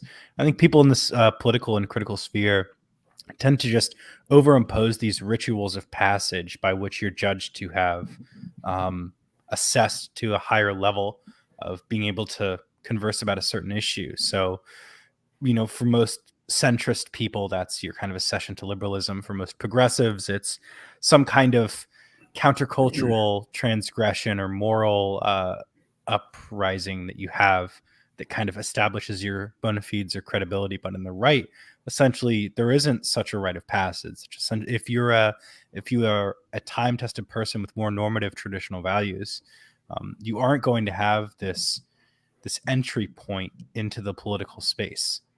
So, like, why a virginity? What bearing does that possibly have on the political conversation? Well, it doesn't, but it's simply been established by feminism as kind of a way to shut the gate for the conversation. Yeah, but at the same time, I mean, you know, if Nick Fuentes is going to do his thing in his style, like there will be, like, he will get that kind of, you know, reaction. Like it's just that's why I'm skeptical that it's like that constructive. And I think like everybody the onus is kind of on all of us to like find ways of like, you know, being human with each other. And this is the lefty in me coming out, but like to find ways of like actually communicating and actually like having love for people, you know, instead of just like we're trying to trash each other in this culture war, because like there are values all over the place that need to be kind of like, you know, considered and assimilated, and nobody's going to, you know, if we want people to like listen to us, well, you can't start by just berating them and like making fun of them. You have to like show humility, and you have to like, and people say like, well, they won't do that for us. It's like, well, that doesn't matter. That's irrelevant. You know, like what other people do and what their character is has nothing to do with what you ought to be doing. And I mean, I like talking to liberal people now. Oh yeah, it's great. It's great because I know that I have enough of it in me. I can kind of like speak their language and kind of keep my positions to myself a little bit, you know, and they tend to accept me as one of their own, and they'll kind of like go on, and then I can kind of like find a way to try to maneuver in there and see if I can figure out what's going on with them. But I think like, you know, I just don't think it's productive to like demonize and dehumanize people. Well, women pose a complicating question because, you know, the thing is that you have to always respect women. I mean, it sounds kind of like I'm cucking, or I mean, even when I say this, like, but what's so strange is that, you know, as sort of like a husband figure or a patriarch, many times you have to sort of execute power. Yeah. But the thing is that you have to be so careful that you never, ever, ever let the execution of that power humiliate or, I mean, you can humiliate a woman even when no one else is there, like for miles around, right? This is, I mean, spiritually, like, and this is sort of the ultimate objective of proper leadership, is that you have to take power in this very, very firm but gentle way. And I'm not saying I've mastered it, but I understand what it isn't, right? And in some ways, that's also why I think that it was so obvious that our own leaders lost the mandate of heaven, so to speak, is that, and this is what sort of the thing that turned me away from progressivism was the HHS mandate, the birth control one. I was sort of becoming Catholic at that time. And it was very obvious to me that there was a constituency on the left that liked humiliating their opponents when they lost. And that's what rulers should never do. They always have to make sure that they get what they want in the way that respects the person as much as possible. I'm rambling, but yeah, there you go. No, you're right. And I was, I remember when Obama won in 2008. I was really, I was very young and naive, and in my youthful naivete, I thought, oh, okay, now the conservatives who lost, they're going to be humbled by this experience, and they're going to like get together and be like, okay, what have we missed in our worldview? Well, obviously we haven't quite captured, the story correctly. We missed the ball somewhere. We need to like take a good look at ourselves and kind of figure out what we went wrong. Of course, that's not what happened. The conservatives immediately went to just like calling Obama the Antichrist and his followers are evil and they're going to destroy America and blah, blah, blah, blah, blah. There's very little self-reflection. The Glenn Beck era. Yeah. So then I was horrified then that come 2015, that's exactly what the left did when Trump won, because I thought like, oh, now the left will like be like, okay, we need to humble down and reconsider some stuff. But no, they just went right to Trump is the Antichrist, his followers are evil, blah, blah, blah, blah. So like we're caught in this thing. And it's just, I hate it. It's so stupid, because like there's never any forward momentum if it's just this constant like mudslinging thing. It just drives me crazy. So it's not, at some point, somebody has to become humble and like be like, okay, maybe we're not right about everything. Can we find a way to like dialogue with humility? I think the interesting thing is that liberals in the mid 2000s, and I think generally today, the ones that I still talk to, they seem to have a select few pet issues on which they're very progressive about and openly virtual signal about, and then the remainder of their identity and interests and hobbies are very conservative or traditional.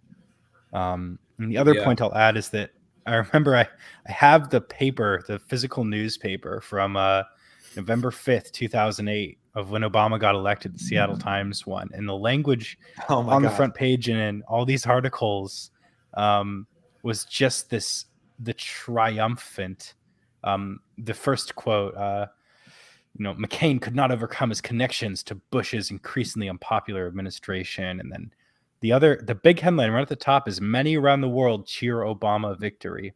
So the whole pretense of the article was not just that you have an election that changes America, but that you had an election that changed the world, quote, lifted the aspirations of minorities everywhere and renewed the chances for diplomacy rather than war.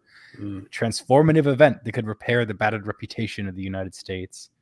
So I think liberals nowadays certainly don't have that perspective about Biden.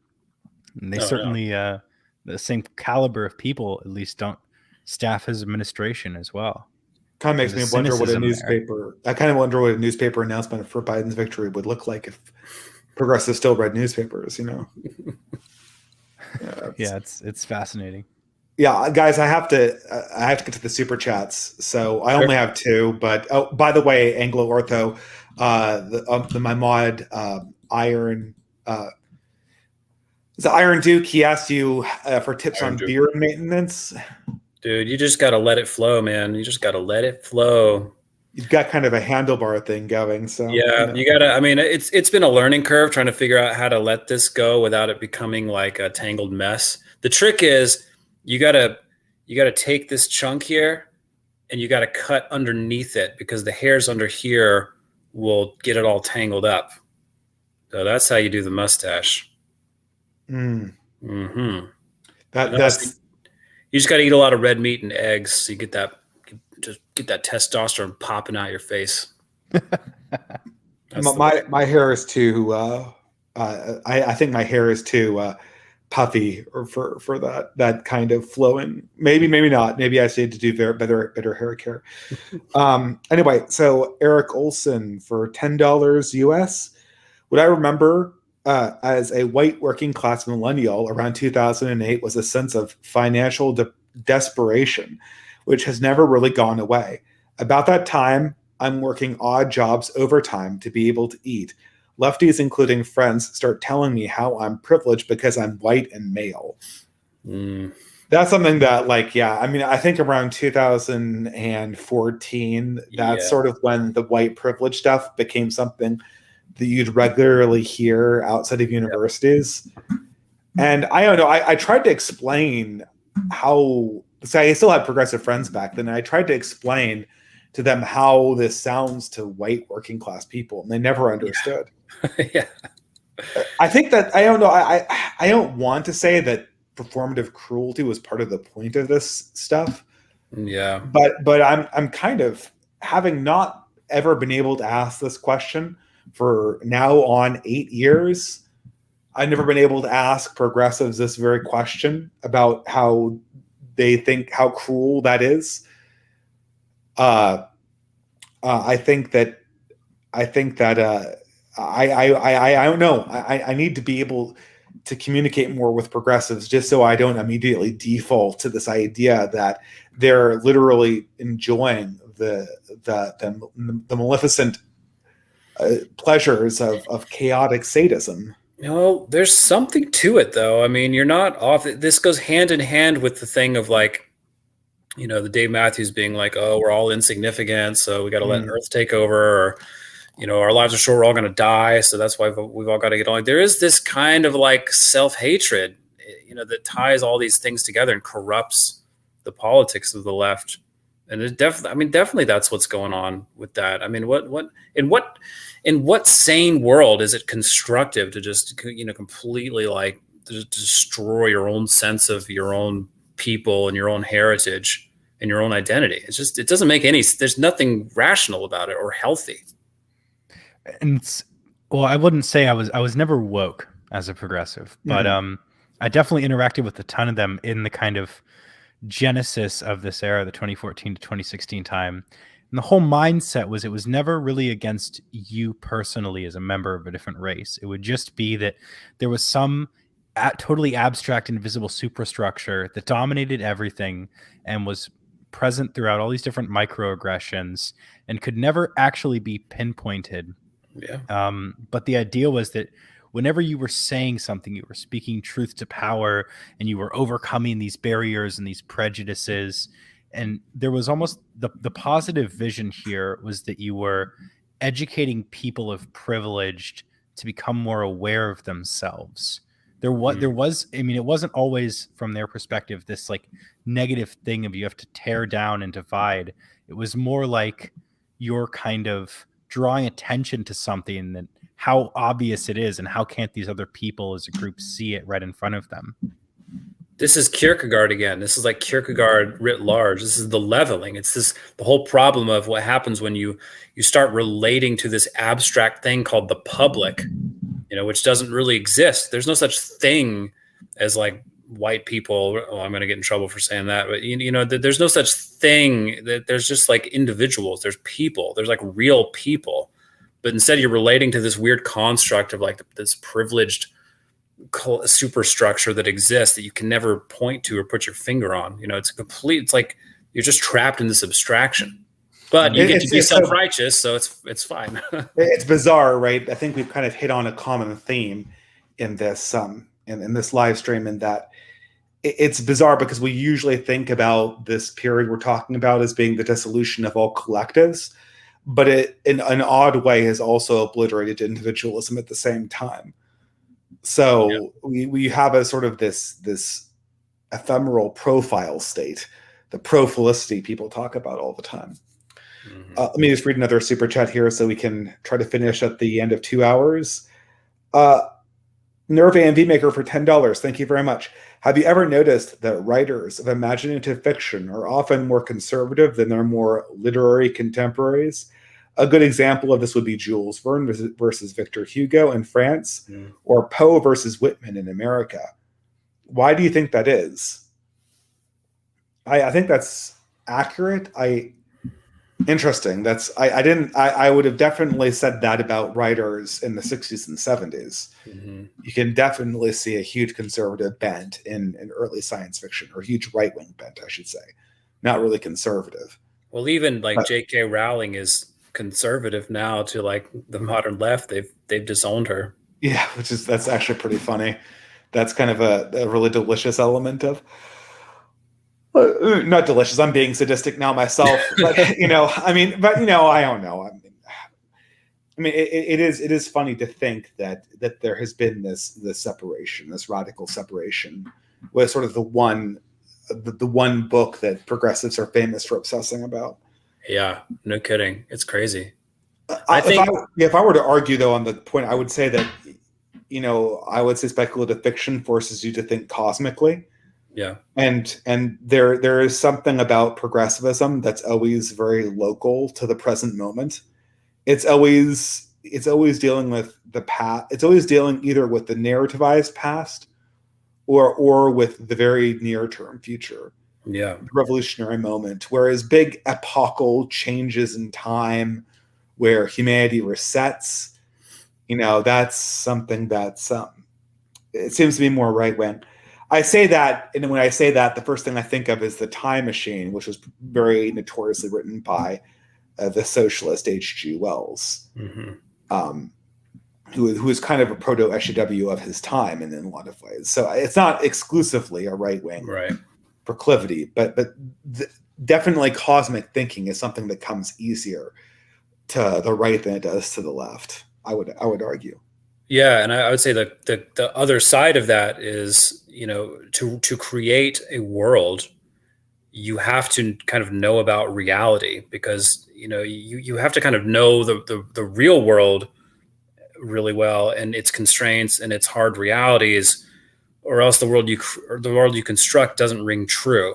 It doesn't have the mark of being like a real inhabitable solid world, and that solidity comes from knowing what the real world is like, which is a right wing kind of a way of experiencing the world. Yeah, I think that increasingly, I think what we're going to discover is that right wing is just going to become synonymous with any kind of honest appraisal of reality in a vital way. Yeah. Charlemagne said this at the event. He said, "Yeah." I'm very much quoting him. Yeah. But this is actually, I think that there is a case to be made that right wing political theory is just realist political theory. Yeah. And at least when you step away from sort of Christian idealized politics, which I think is also kind of right wing, but really only due to its association with religion that's deemed right wing. Yeah. But now what we're going to see, I think, is just lifestyles that once they become more connected with physical bodies of humans and individuals, will just be termed right wing because progressivism has abstracted itself into literal Gnosticism. Yeah. I get the sense it's almost exhausted itself in its momentum and energy. Almost all the trends that I see in modern media and culture are exactly the same as they were almost 10 years ago. And that cultural stagnation is not indeterminate. It can't last forever. Yeah, I wonder what's going to happen, because it seems like they have an unending appetite for politics, because on this latest Russia stuff, like my reaction was just to tap out, basically. Yeah. I recognize the insanity of how our administration is handling the situation, but this idea of becoming emotionally invested, I just could not make that leap. Even to become emotionally, it was just basically yet another insanity piled upon a heap of insanities, and bodies piled on heaps of bodies. I just, I can't directly confront it, but I guess the progressives are going strong still. I know 45-year-old women who are just livid about this. It rules their every waking moment. And Go ahead. I was just going to say, I think just in general, what's happening is that the political divide is becoming less meaningful than just this bifurcation between like embodied living and abstracted living. So like the more people veer off into the metaverse or whatever, it's going to be harder and harder and harder and harder to reach those people. And it's not really going to be about politics at some point, and then the rest of us are going to kind of dig in more and more and more into embodied reality. And I think, my hope is that as the kind of techno-fascism increases its grip, more people will defect from it and more people will wake up from it and want to rediscover some kind of like embodied, authentic human life. But I think ultimately it's not like there's not going to be like a solution to this. Like there will be a wheat from the chaff thing and a certain percentage of people are going to like go off into some kind of hellscape metaverse thing. Yeah, I think that the banner of humanity will be the banner under which post-leftism proceeds and raises up.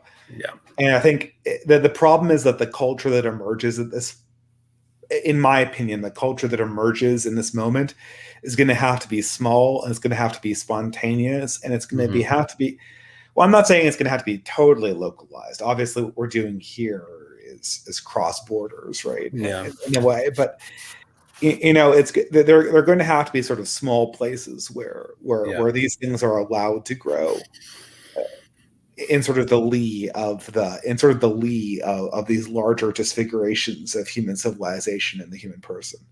Yeah. Go ahead. The strongest thing I think anyone can do at this point is the in-person stuff.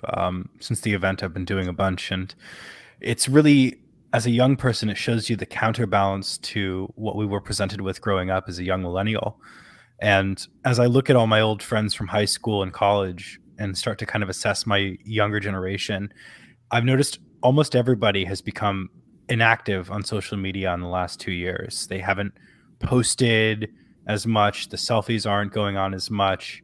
The consumption element is still there, but the idea that every individual needs to be a creator or a contributor to this cultural space is dying, because I believe people are desperate for that sort of authenticity. They're much more trying to re-engage, and a vast majority of social media is that 2% of the most prolific people who are very often mentally affected by being so terminally online.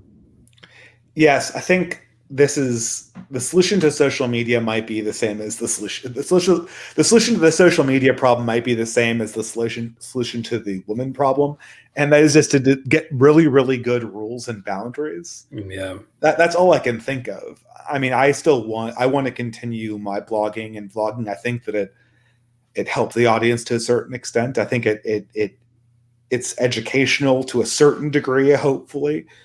I hope it helps people work through their own concepts, and it helps people meet other people. And I hope that I have something interesting to say. But I don't want this to consume my life, and I certainly don't want it to consume the lives of the people who are watching. Absolutely, right. I want for this to be a utility for their lives, right, and not their online profiles, but their actual lives. Hopefully what we're doing here is not like fighting for likes and shares and stuff, but like we're trying to help people focus on their local situation, like to talk about things that are helpful to people, like actually digging their hands into their own immediate life, like in their homes, on their land, with their neighbors, in their community. Instead of creating a whole new kind of like hyper culture, with its own heroes and avatars and stuff. Some people have said that this is I'm digressing, and I can't get into this right now, but some people have said that this is cope, that what the right wing needs to do is to create a hyper culture and then link it up with some on the ground culture. I don't know. It's difficult, because every time these technologies are powerful, they do give you power, and in some sense you need them to defend against people who might come after you. But it's just, where do you draw the line? And that line has to be drawn somewhere. Well, I think like the right wing, or like normalcy, needs to produce art. I think that's definitely needs to happen, and is not happening.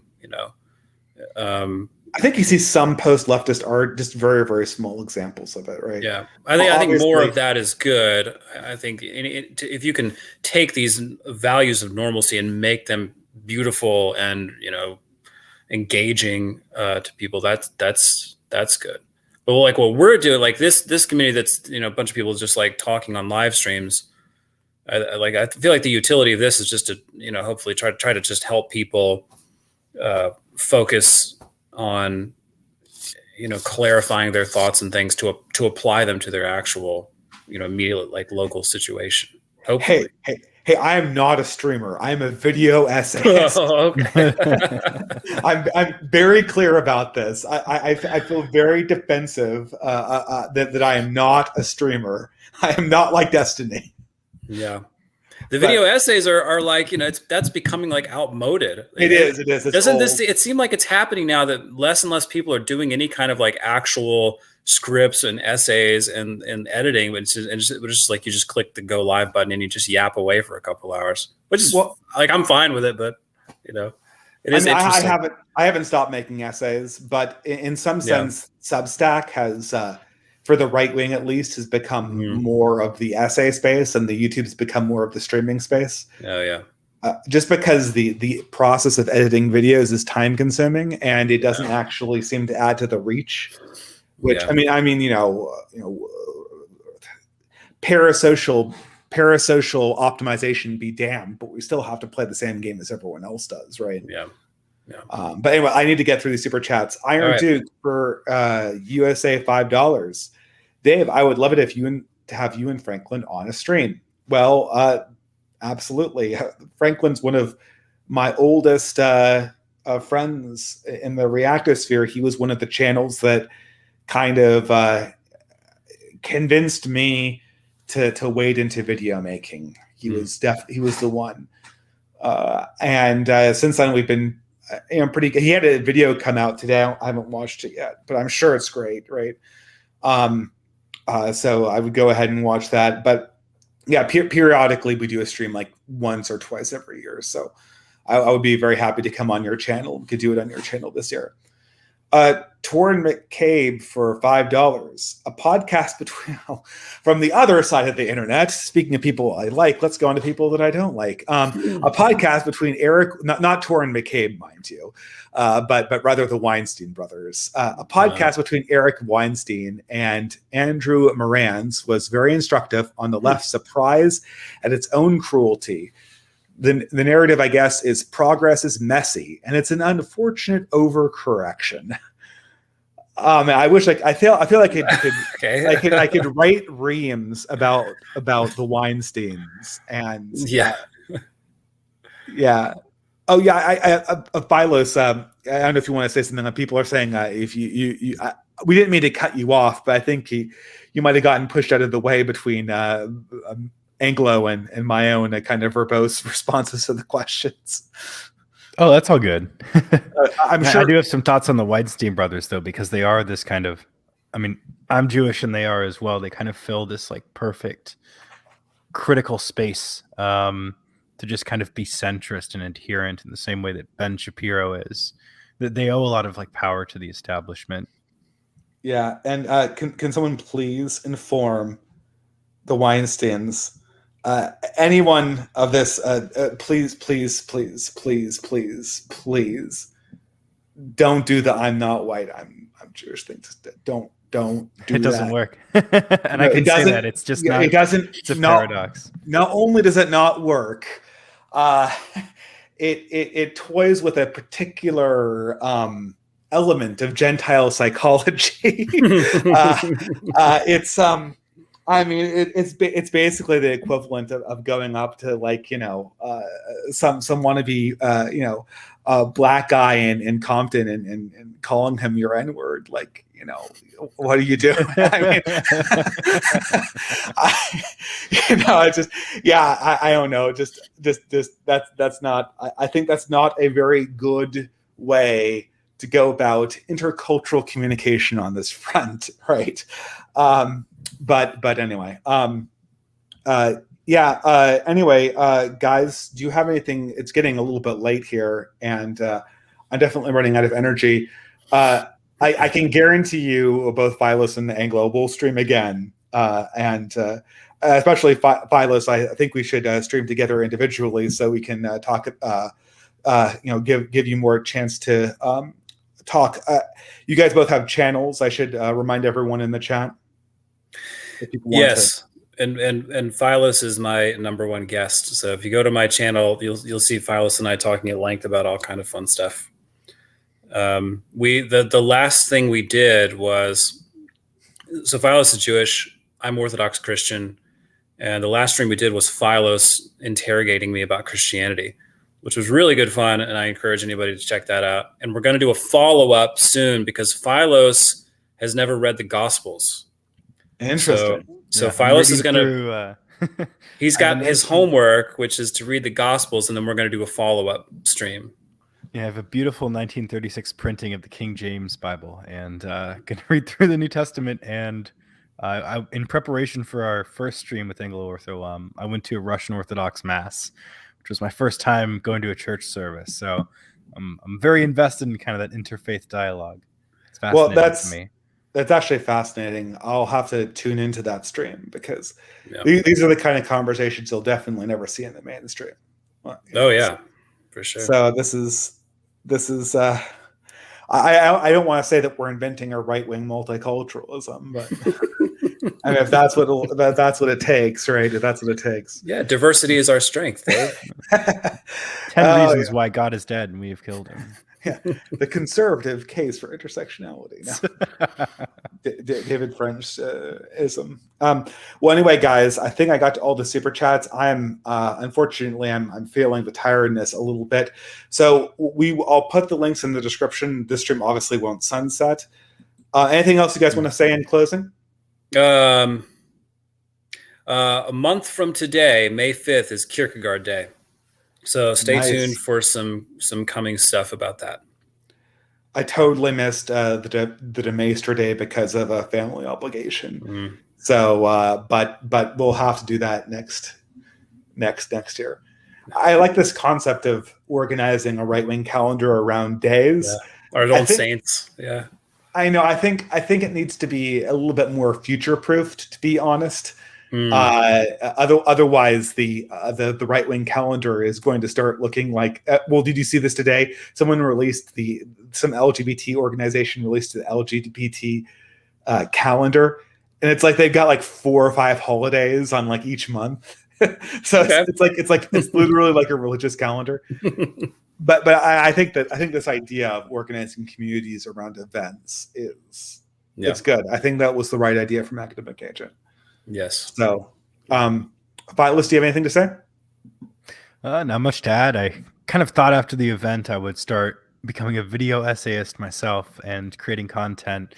I have a few ideas in the works, but frankly, I have so much stuff going on in my personal life with a move and hobbies and a lot of other things going on with friends that I'm not sure I can actually dedicate time to create content anytime soon. So, I would eventually like to do a stream on Christopher Latch. Everyone's read Culture of Narcissism, but not many people have read The True and Only Heaven, which is about kind of his understanding in the 90s of the progressive utopia. I'd love to kind of compare and contrast it with other modern philosophy like Byung-Chul Han calling out neoliberalism. So lots of ideas in mind, lots of things I want to discuss on live streams. So I've never even heard of that book. That's fascinating.